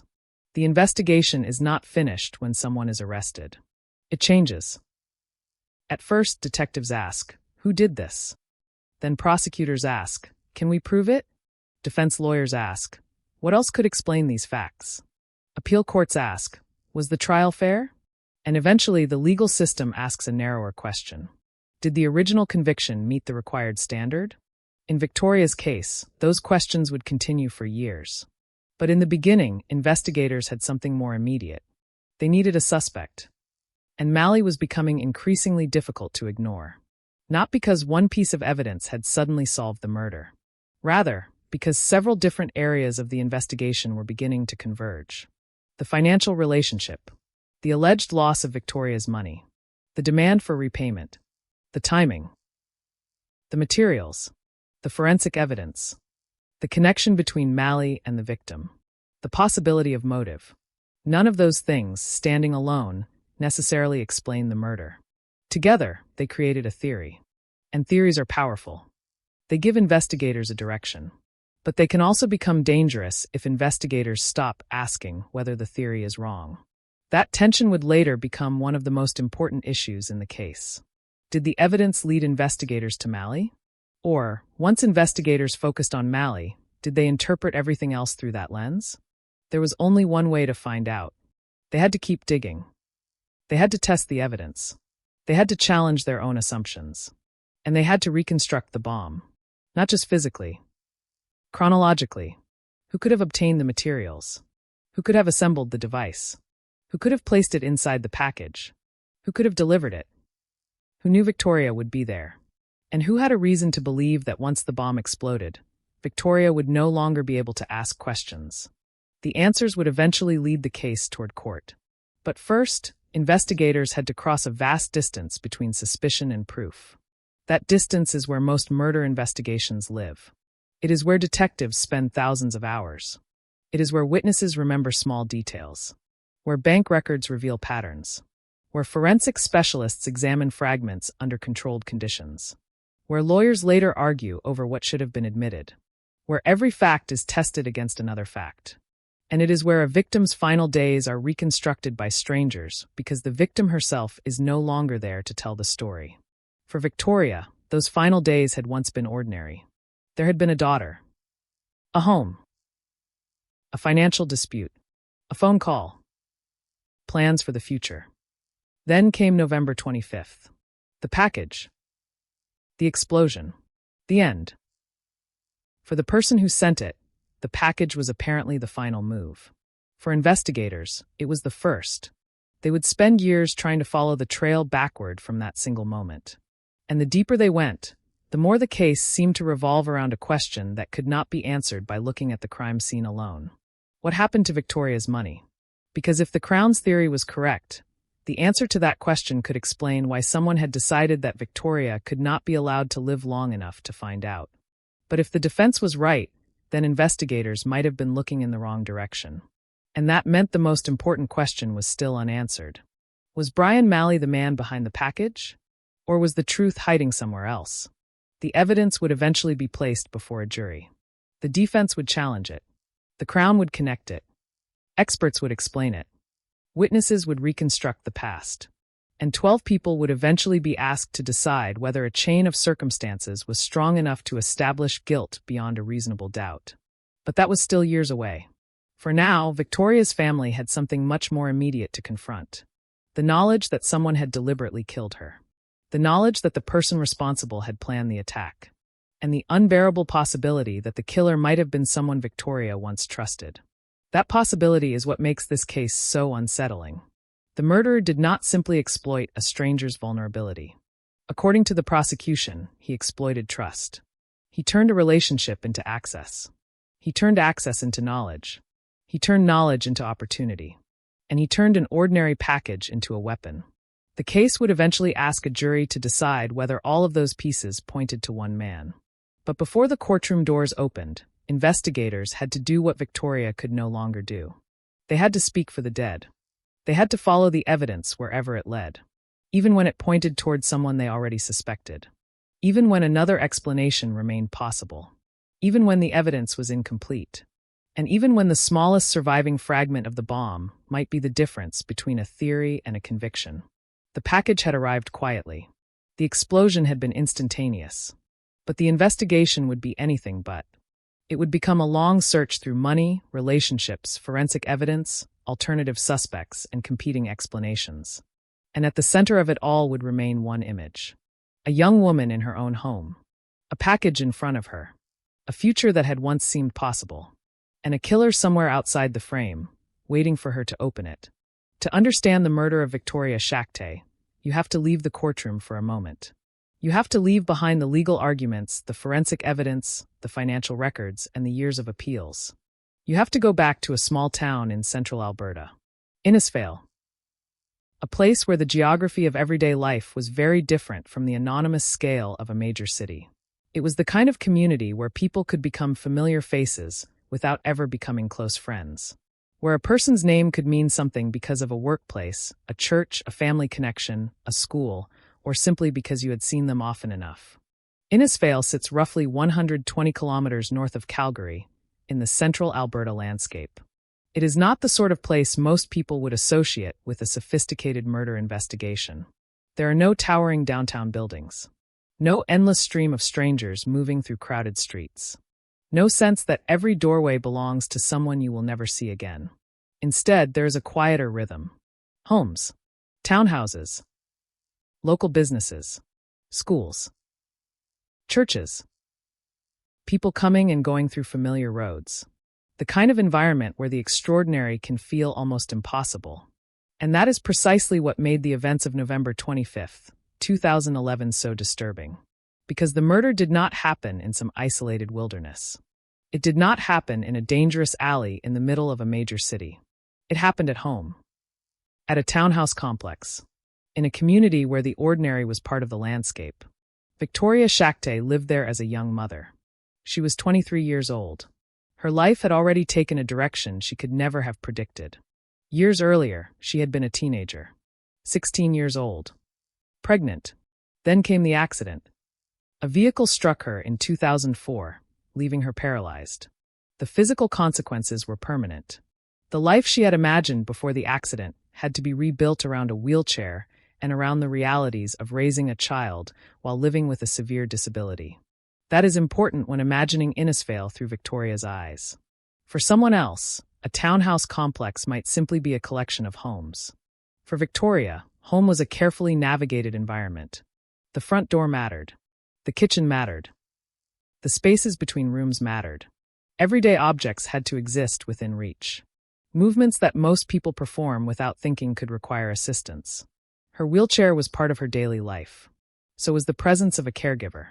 And so was her daughter. The home was therefore more than an address. It was the place where Victoria had constructed a degree of independence after losing so much of it in the accident. It was where her daughter could come home from school. Where meals could be prepared. Where conversations could happen. Where ordinary worries could exist. And where, on one November morning, an object would arrive at the front door that would destroy the illusion of safety. But before that morning, there was another part of Victoria's life that had nothing to do with bombs. Money. After the accident, Victoria received a substantial settlement.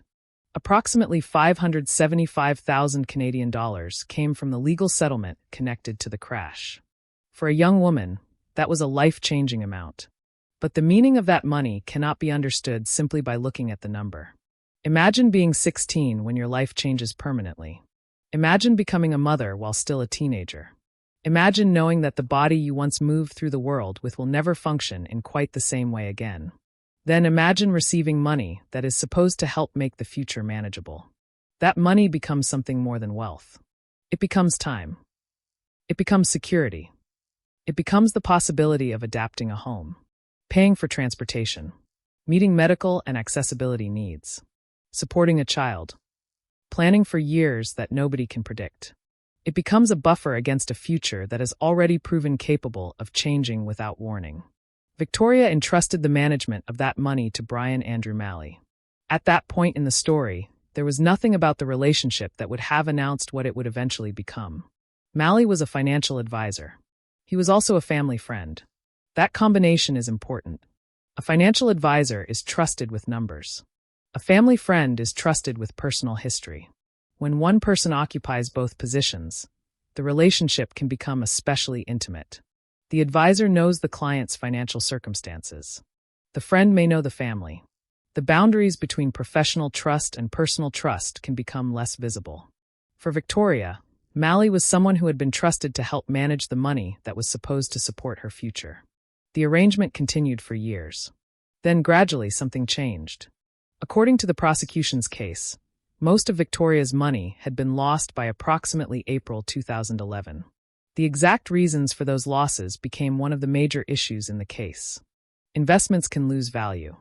Markets can move against investors. Risk can turn a promising financial strategy into a disaster.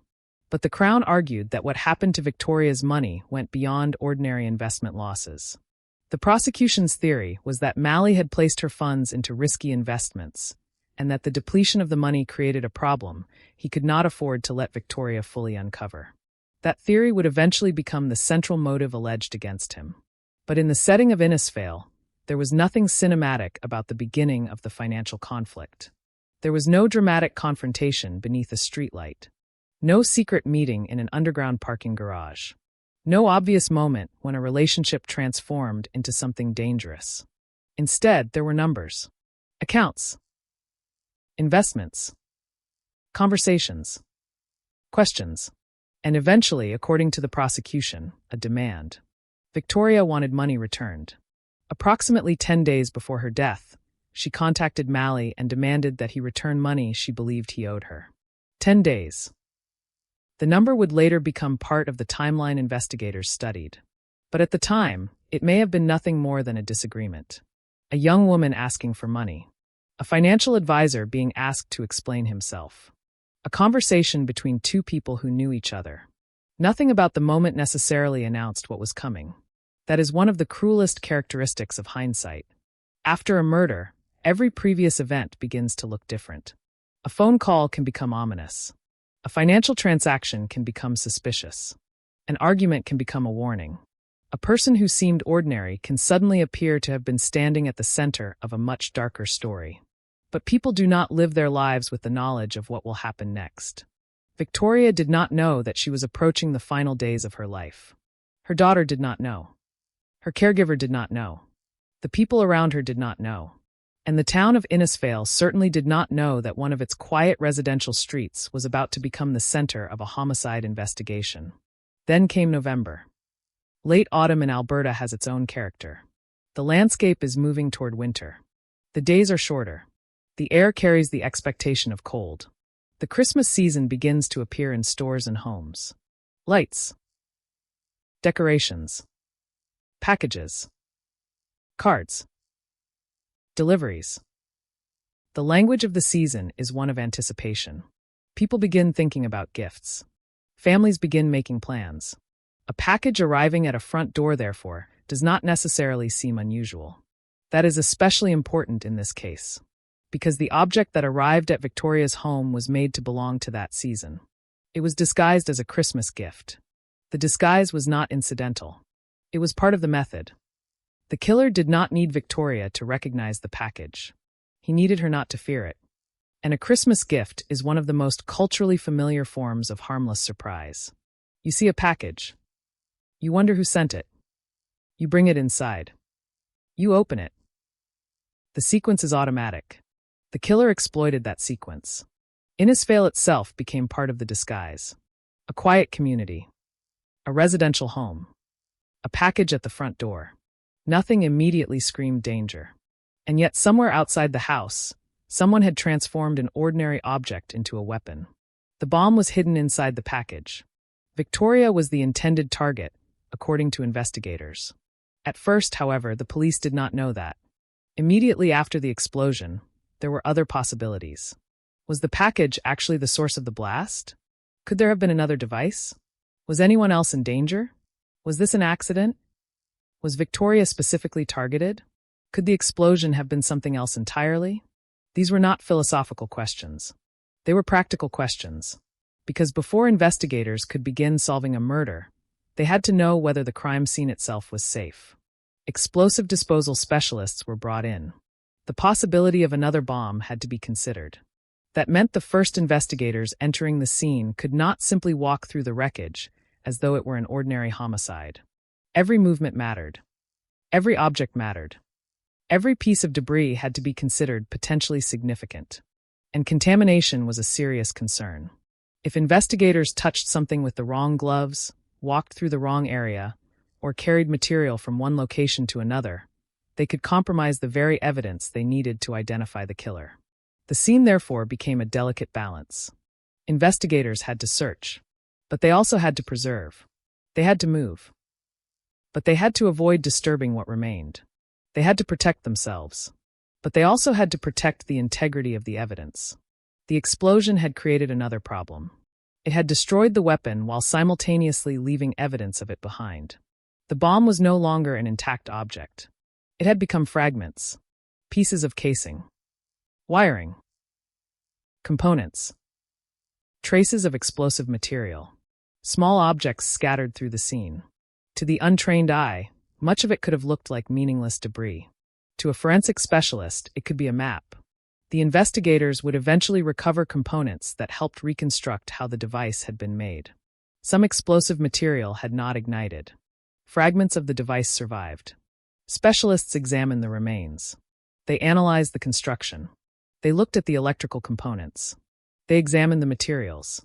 And they searched for traces of the person who had assembled them.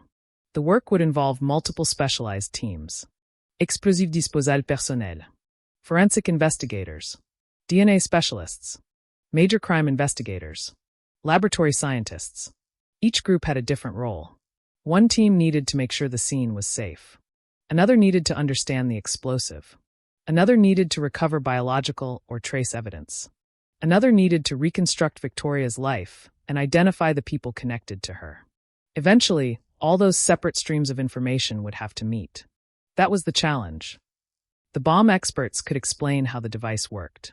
The financial investigators could explain what happened to Victoria's money. The DNA specialists could analyze biological traces. The major crime investigators could reconstruct relationships and timelines. But no single piece could tell the whole story. The murder had to be understood as a whole. And the town itself became part of that story. After the explosion, people were frightened. Not necessarily because they believed a bomber was going to attack everyone. At first, investigators did not know whether the victim had been specifically targeted. That uncertainty is terrifying. If someone can be killed by a package left at a front door, then every package becomes a question. Every unexpected delivery becomes something to consider. The police had to balance public safety with public fear. Residents needed to understand that the event was being investigated. But they also needed to know whether they were in danger. Eventually, investigators determined that Victoria had been specifically targeted and that the public was not believed to be facing a general threat. That changed the psychological atmosphere. This was not an indiscriminate attack. Someone had chosen Victoria. Someone had gone to her home. Someone had delivered the package. Someone had placed her name, her address, her routine, or some combination of those things into a plan that ended in murder. The town could begin to breathe again. But for Victoria's family, there was no return to normal. The police investigation might eventually conclude that the wider public was not in danger. Victoria's family could never receive that reassurance. Their danger had already happened. Their daughter, sister, mother, friend was gone. And the person responsible had not yet been identified. The early public reports described Victoria as a young mother who had been paralyzed in a car accident. People who knew her spoke about her connection to the community. She was remembered as someone who participated in local life. A person with relationships. A person who had a place in the community beyond the circumstances of her disability. That matters because a crime like this can reduce a person to the way they died. Victoria becomes the woman killed by a package bomb. But before the explosion, she was simply Victoria. She had a daughter. She had a home. She had friends. She had people who knew her. She had financial concerns. She had plans. She had disagreements. She had ordinary days. The murderer took all of that and compressed it into one violent moment. But the investigation would slowly expand it again. Detectives would have to reconstruct the person Victoria had been, who she trusted, who she relied on, who handled her money, who spoke with her, who knew about her circumstances, who might have had access to information about her, and who might have had a reason to want her gone. This is where the quiet geography of Innisfail becomes important. In a large city, a stranger can disappear into the crowd. In a smaller community, relationships can be more visible. A person may be connected to another through family, work, business, school, or mutual acquaintances. The question is not always, who could reach this house? There may be many people who could. The more difficult question is, who could reach this house without raising suspicion? A familiar person. A person whose presence would not immediately seem threatening. A person who could approach the door without looking like an intruder. A person who understood the rhythms of the household. That possibility would eventually lead investigators toward the people closest to Victoria. And among them was Brian Malley, the man who had managed her money, the family friend, the financial advisor, the person whose professional relationship with Victoria had begun years earlier, the person whose name would eventually become inseparable from the investigation. But the police were not yet standing in a courtroom. They were still standing inside the ruins of a home. They did not have the luxury of knowing how the story ended. They had to begin with what was physically present. They had to recover the bomb. They had to understand the package. They had to determine how the device had been constructed. They had to identify the victim. They had to establish whether she had been targeted. And they had to begin asking the question that would drive the entire investigation. Why Victoria? The answer was not on the walls. It was not written on the package. It was not waiting in a confession. It was hidden inside the history of a young woman's life. A life that had already been altered once by an accident. A life that had been given a financial settlement. A life that had placed its trust in another person. A life that, in the final weeks, had begun asking questions about money. And a life that ended when someone turned a Christmas package into a weapon. The setting was quiet. The town was small. The home was ordinary. The victim was known. And the killer had counted on all of that. Because the most effective disguise is not darkness. It is familiarity. And in Innisfail, familiarity was everywhere. Before Victoria Shakte became the center of a murder investigation, she had already learned something about the fragility of an ordinary life. She learned it at 16. At an age when most teenagers are still measuring their futures and possibilities, Victoria was already facing consequences that would follow her for the rest of her life. She was pregnant when she was struck by a vehicle in 2004. The accident left her paralyzed. In a single event, the boundaries of her world changed. The things that had once been automatic became complicated. Movement became something that required planning. Accessibility became part of everyday life. Independence took on a different meaning. And yet the accident did not end Victoria's life. It changed it. That distinction matters. There is a temptation, when telling a story about a person who became disabled through a traumatic accident, to describe everything that followed as though it were simply a tragedy. But Victoria was not defined by the accident. She was a young woman who continued living. She became a mother. She built routines. She formed relationships. She adapted. She created a home. And eventually, she received something that was supposed to help her secure the future that the accident had made more difficult. Money. Approximately 575,000 Canadian dollars came to Victoria through a legal settlement connected to the accident. For someone who was only 23 years old by the time she was murdered, that was a substantial sum. But money like that comes with a strange emotional weight. It represents compensation for something that cannot truly be compensated. No amount of money could restore the years before the accident. No settlement could erase paralysis. No investment account could give Victoria back the life she might have lived without the collision. The money could only do something more practical. It could help her live the life she still had. That meant the way it was managed mattered enormously. Victoria was not simply deciding whether to put spare money into a savings account.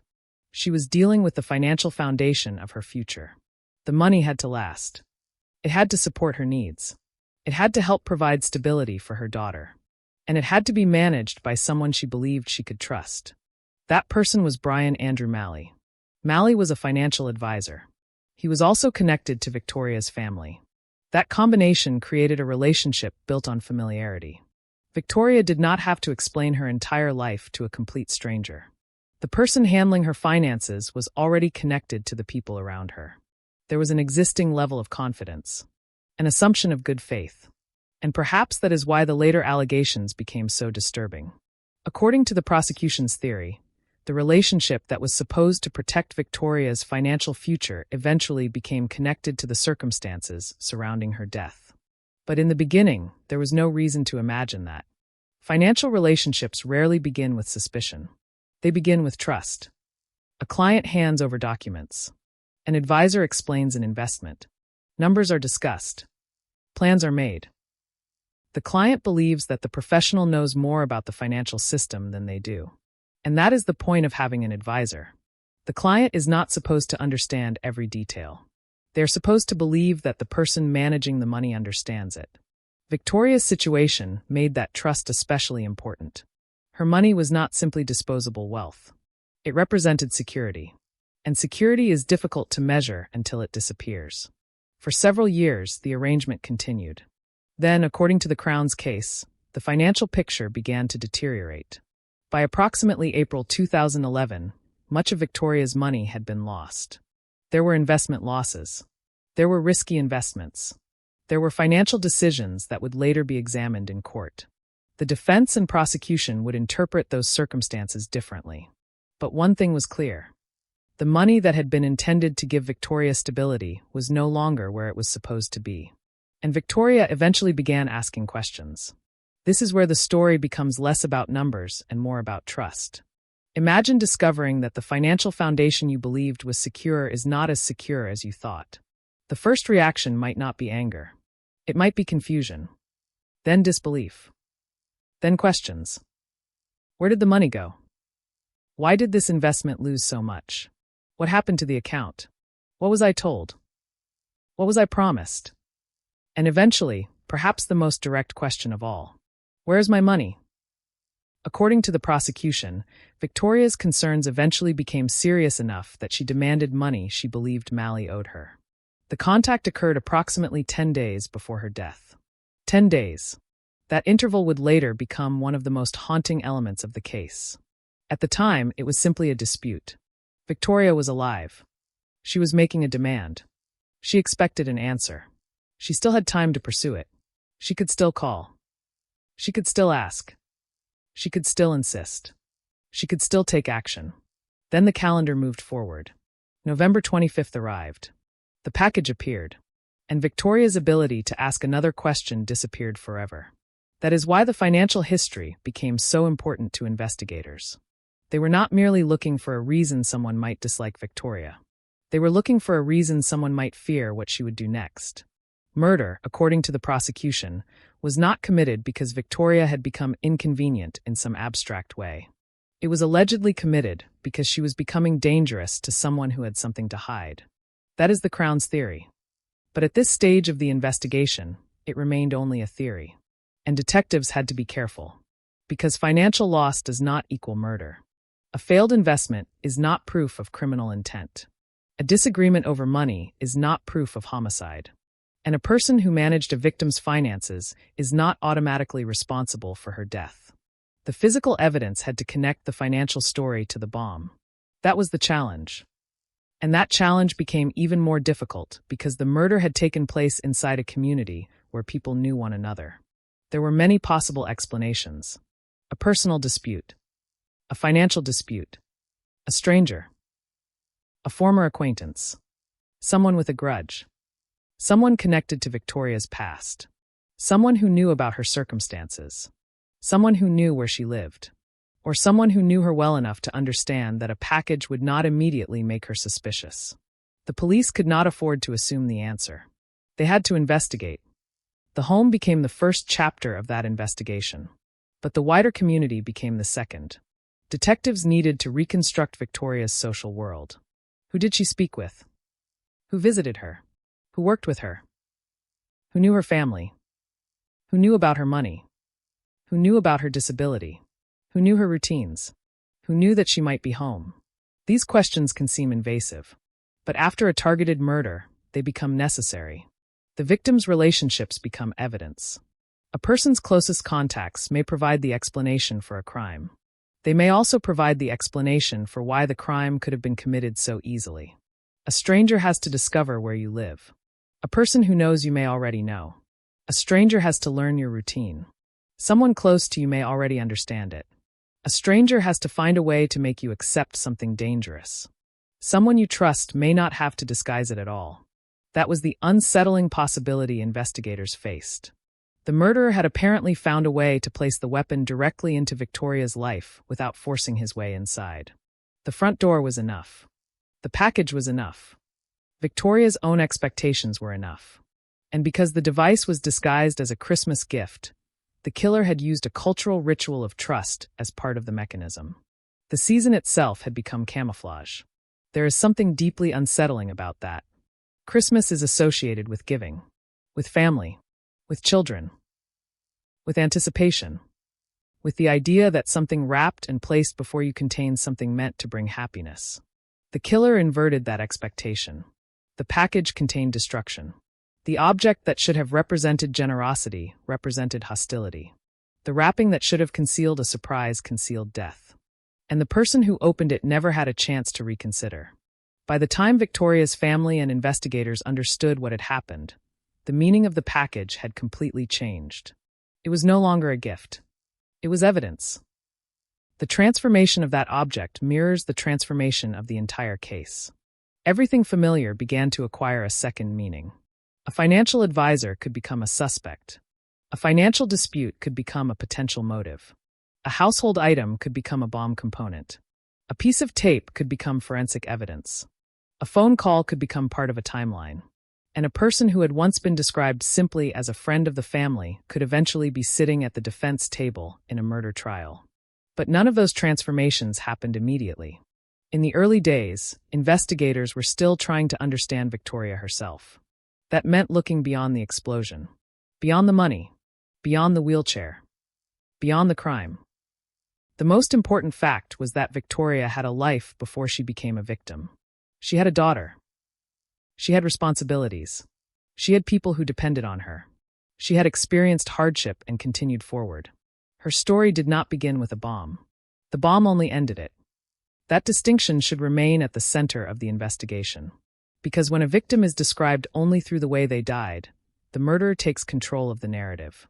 Victoria becomes a body at a crime scene, a name in a case file, a photograph shown during a trial, a number in a statistic. But the reality was different. She was 23. She was a mother. She had survived an accident as a teenager. She had adapted to paralysis. She had received a settlement. She had trusted someone with her finances. And in the final days of her life, she had begun to demand answers. That was the person investigators needed to understand. Not merely the victim of a bomb. The person who had been living before the bomb arrived. The financial settlement also had another consequence. It made Victoria financially visible. A person with substantial assets can become the center of relationships that are partly about money. Advisors. Investments. Loans. Accounts. Contracts. Financial decisions create records. And unlike memories, records can survive. A person can forget what they said 6 months earlier. A bank statement does not forget. A transaction does not forget. A signed document does not forget. That would eventually prove important, because investigators would begin tracing the money. They would reconstruct where it had gone. They would examine the investments. They would try to understand the losses. They would compare what Victoria believed she had with what actually remained. And they would examine Malley's role. The financial investigation would become one of the major pillars of the prosecution's theory. But the case could not be solved by finances alone. There still had to be a bomb. And the bomb raised a completely different set of questions. Who knew how to construct it? Who had access to the components?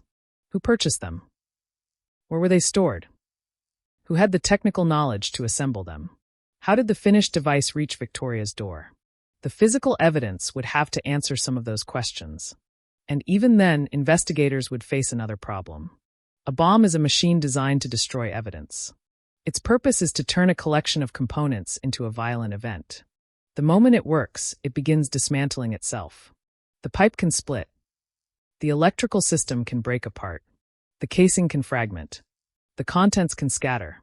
What remains is incomplete. Investigators therefore had to reconstruct the device from fragments.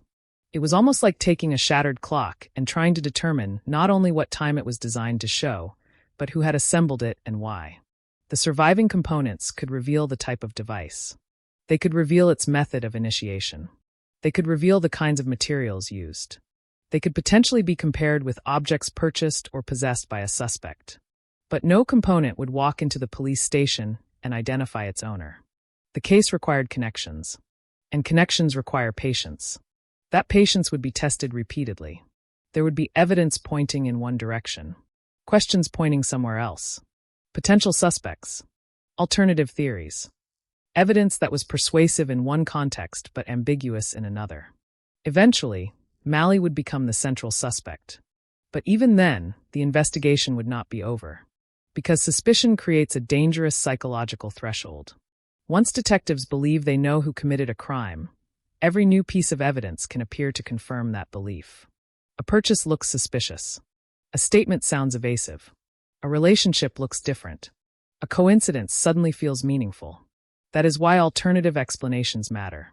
They force investigators to ask the uncomfortable question: what if we are wrong?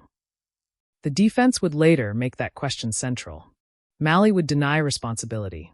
He would argue that he had not killed Victoria. His lawyers would challenge the prosecution's interpretation of the evidence. They would question the strength of the connection between Malley and the bomb. They would raise the possibility of other suspects. They would argue that the investigation had not properly explored alternative explanations. Those arguments were still years away, but the foundations of them were already present in the early investigation. Every time detectives considered another person, another motive, another possibility, they were building the material that could later become part of a courtroom battle. And that is why the setting matters. The quiet town, the familiar relationships, the financial history, the home, the daughter, the caregiver, the package.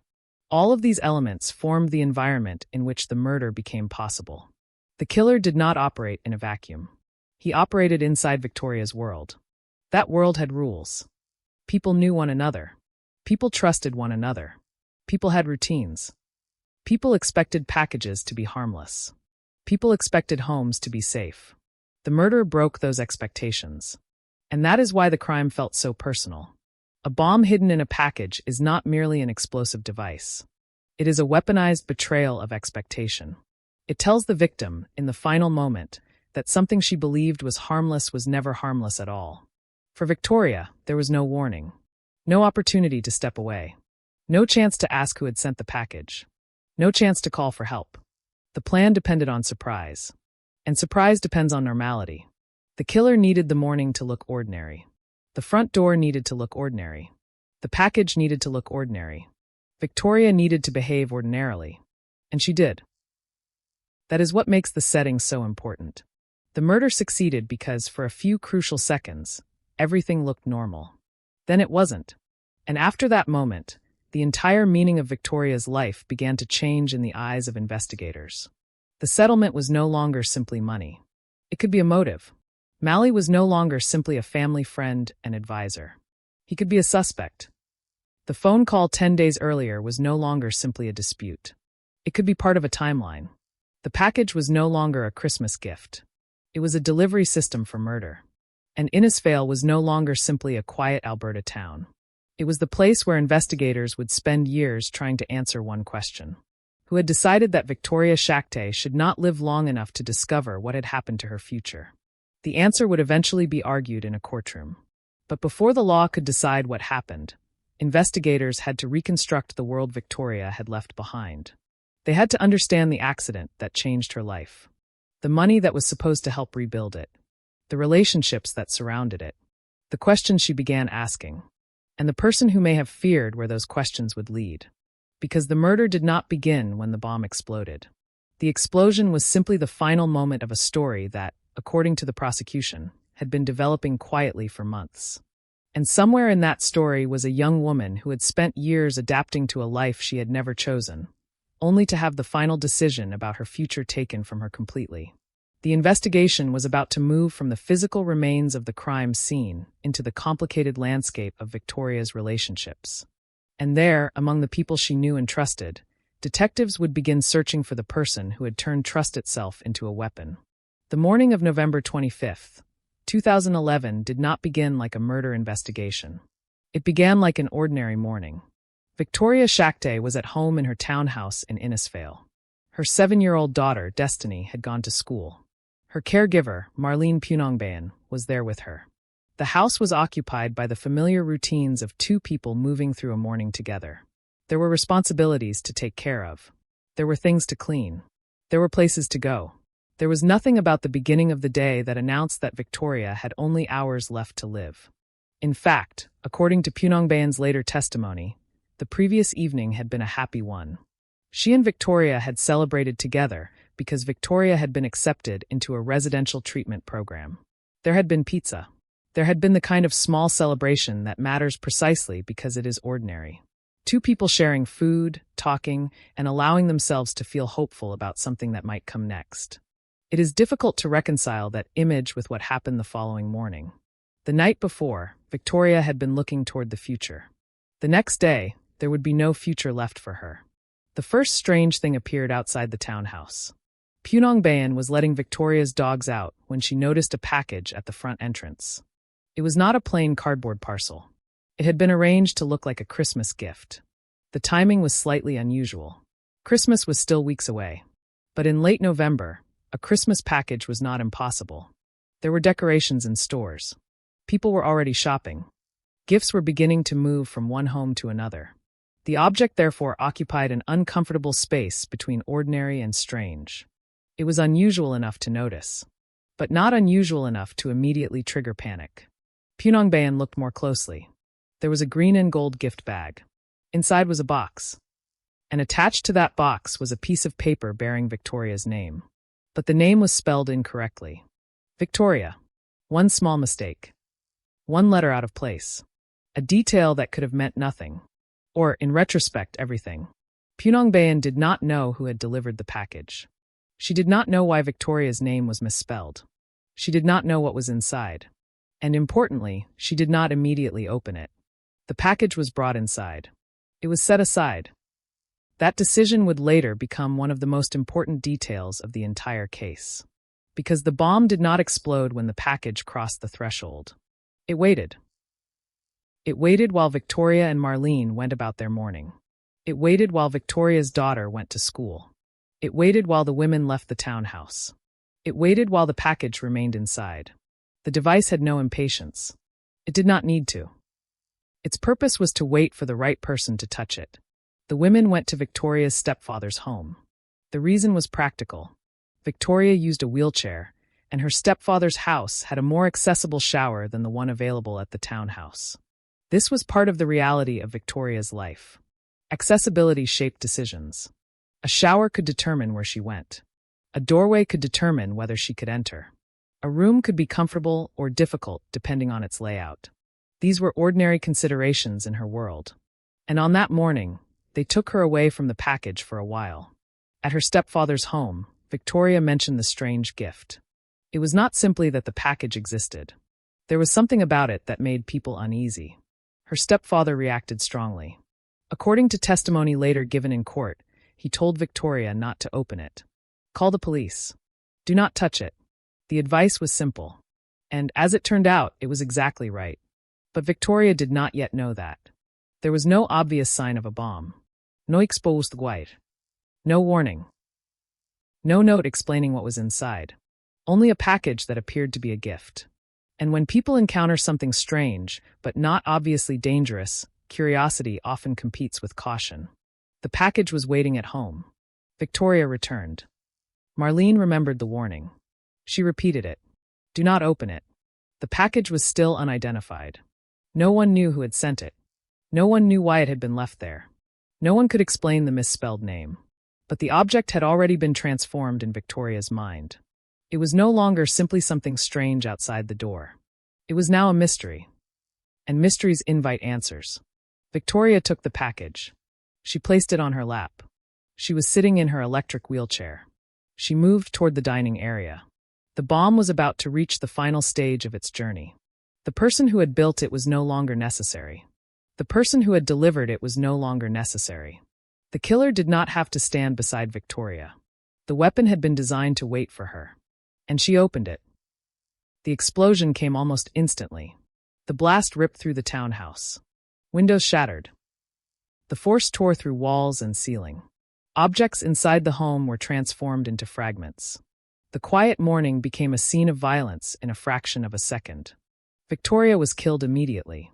Marlene survived. Victoria's daughter was still at school. Outside the townhouse, the consequences of the blast would soon become visible. A neighbor named Evan Shelka, who had firefighting experience, responded to the scene.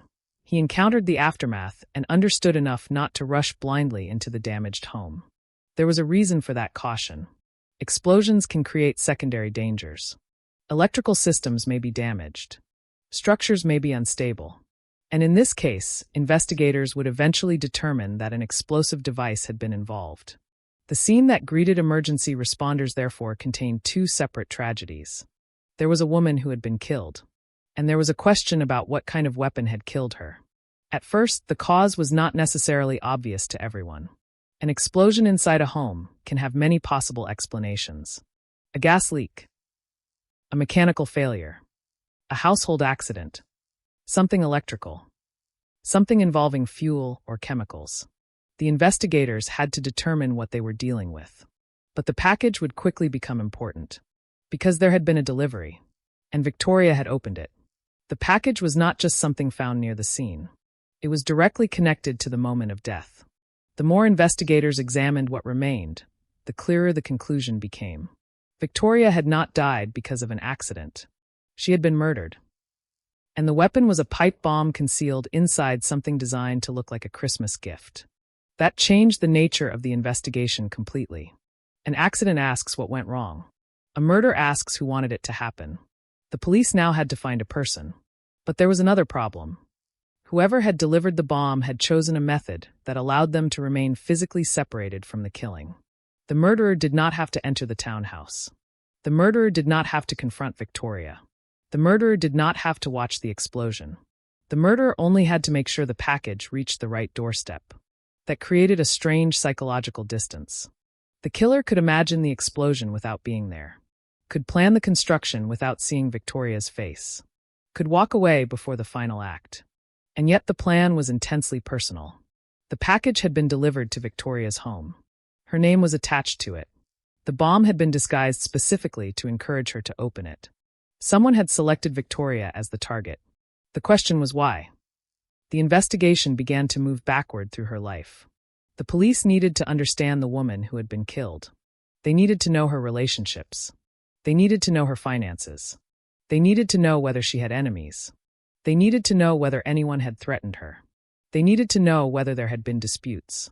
And they needed to know who might have had the opportunity to reach her home without raising immediate suspicion. That last question was particularly important. A person did not have to be a close friend to know where Victoria lived. But someone who knew her routines could have an advantage. Someone who knew that she would be home. Someone who knew she used a wheelchair. Someone who knew that she might accept a package. Someone who understood the household. The murderer had exploited the routine. That meant the routine itself could become evidence. Who knew it? Who had access to it? Who had been in Victoria's life? And who had been close enough to know that a financial dispute was developing? Those questions brought the investigation toward Brian Malley. At the time, Malley was a financial advisor who had managed Victoria's money. He was also a family friend. The relationship went back years. Victoria had received her settlement after the accident that had left her paralyzed. She had entrusted that money to Malley for investment. According to the Crown, the financial situation had deteriorated dramatically. By April 2011, most of the money was gone. The prosecution would argue that some of Victoria's funds had been placed in risky investments, and that Malley had subsequently been forced into a difficult financial position. There was also another significant detail. Victoria had borrowed approximately another 264,000 Canadian dollars to increase the amount available for investment. That meant the financial stakes were not limited to the original settlement. The amount involved was even larger. And according to the prosecution, Malley had begun making payments to Victoria from his own accounts. Those payments would later be interpreted as evidence that he was under financial pressure. The defense would offer a different explanation. Some of the investment losses were caused by market conditions. Malley had reasons for having the materials investigators later associated with the bomb. He was a hunter. He had done home renovation work. He could legitimately possess items such as pipes, batteries, switches, and other hardware. And most importantly, the defense argued that he had not killed Victoria. The same facts could therefore be interpreted in two radically different ways. That is the heart of a circumstantial case. The evidence does not speak with a single voice. It has to be interpreted. The prosecution sees a pattern. The defense sees coincidences. The jury has to decide which explanation survives. But before the lawyers would ever make those arguments, investigators had to assemble the physical evidence. The bomb itself became a kind of forensic puzzle. The device had been filled with gunpowder. It had been constructed using a steel pipe. There were electrical components. There were batteries. There were other small parts. And investigators eventually recovered enough material to begin reconstructing how it had been made. Among the most important findings was DNA. A piece of paper and tape associated with the device contained DNA consistent with Malley. The significance of that evidence would become one of the major questions at trial. What did it mean? How had the DNA gotten there? Was it connected to the construction of the bomb? Could it have been transferred in some other way? How strong was the match? And what weight should the jury give it? The prosecution would use the DNA as part of a broader chain. The defense would challenge the chain. That pattern would repeat throughout the case. Every piece of evidence could be viewed from two directions. The financial evidence, the physical evidence, the timeline, the relationship, the alternative suspects, the police investigation. Everything would eventually be contested. But the first responders did not have those arguments. They had Victoria. They had the destroyed room. They had the surviving caregiver. They had a child who was away at school. And they had the knowledge that someone had deliberately placed a bomb at the home. The emotional reality of the crime was immediate. Victoria had been killed inside the place where she lived. Her daughter would return from school to a world that had changed permanently. The caregiver, who had warned her not to open the package, had survived the explosion. That survival carried its own burden. Imagine being the person who sees something strange, being uneasy enough to mention it, being told by someone else to leave it alone, returning home, repeating the warning, and then watching that warning become reality in the worst possible way. Years later, Punongbayan would break down while testifying about the moments before the explosion. The courtroom would hear how close she had been to the bomb, how she had warned Victoria, how the package had been opened anyway. The emotional distance between November 25, 2011 and the courtroom in 2015 did not erase what happened. The memory remained. That is one of the things a trial can never completely contain. Courtrooms are designed to reduce events to evidence. Dates, names, documents, exhibits, witness testimony, legal arguments. But outside those categories is the human reality. A caregiver who had celebrated with Victoria the night before. A child who had gone to school. A mother who believed she had more days ahead. A package that should have contained something harmless. A warning that came too late. And an explosion that ended everything. The investigation would eventually become one of the largest and most complex criminal inquiries in the region. More than 70 RCMP investigators would become involved at different stages, working thousands of hours to reconstruct what had happened. But no amount of manpower could change the fundamental problem. The killer was not standing at the scene. The killer had left behind a puzzle. And the puzzle was scattered across Victoria's life. The investigators had to connect the physical evidence from the bomb to the financial evidence surrounding her money.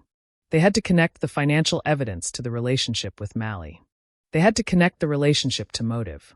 And they had to determine whether the alternative theories offered any reasonable explanation for the crime. This was not going to be solved by one dramatic clue. It would be solved, if at all, by accumulation. One fragment. One transaction. One conversation. One purchase. One forensic result. One witness. Then another. And as the pieces accumulated, Malley became increasingly important to the investigation. Only days after the explosion, police interviewed him. His account of Victoria's finances would become part of the evidence. He would suggest that Victoria had been financially irresponsible and that her lack of money was not because of anything he had done. He would also point investigators toward another possible explanation for the murder. Victoria's brother. According to later accounts of the investigation, Mally suggested police examine her brother, raising the possibility that Victoria could have become involved in a conflict connected to drugs. That suggestion would later become important because the defense itself would argue that someone else might have been responsible. The alternative theory was not that Victoria's death had been random. It was that another person, or people connected to her family, could have had a motive to target her. The defense would eventually argue that the bomb could have been intended as a message to Victoria or her family.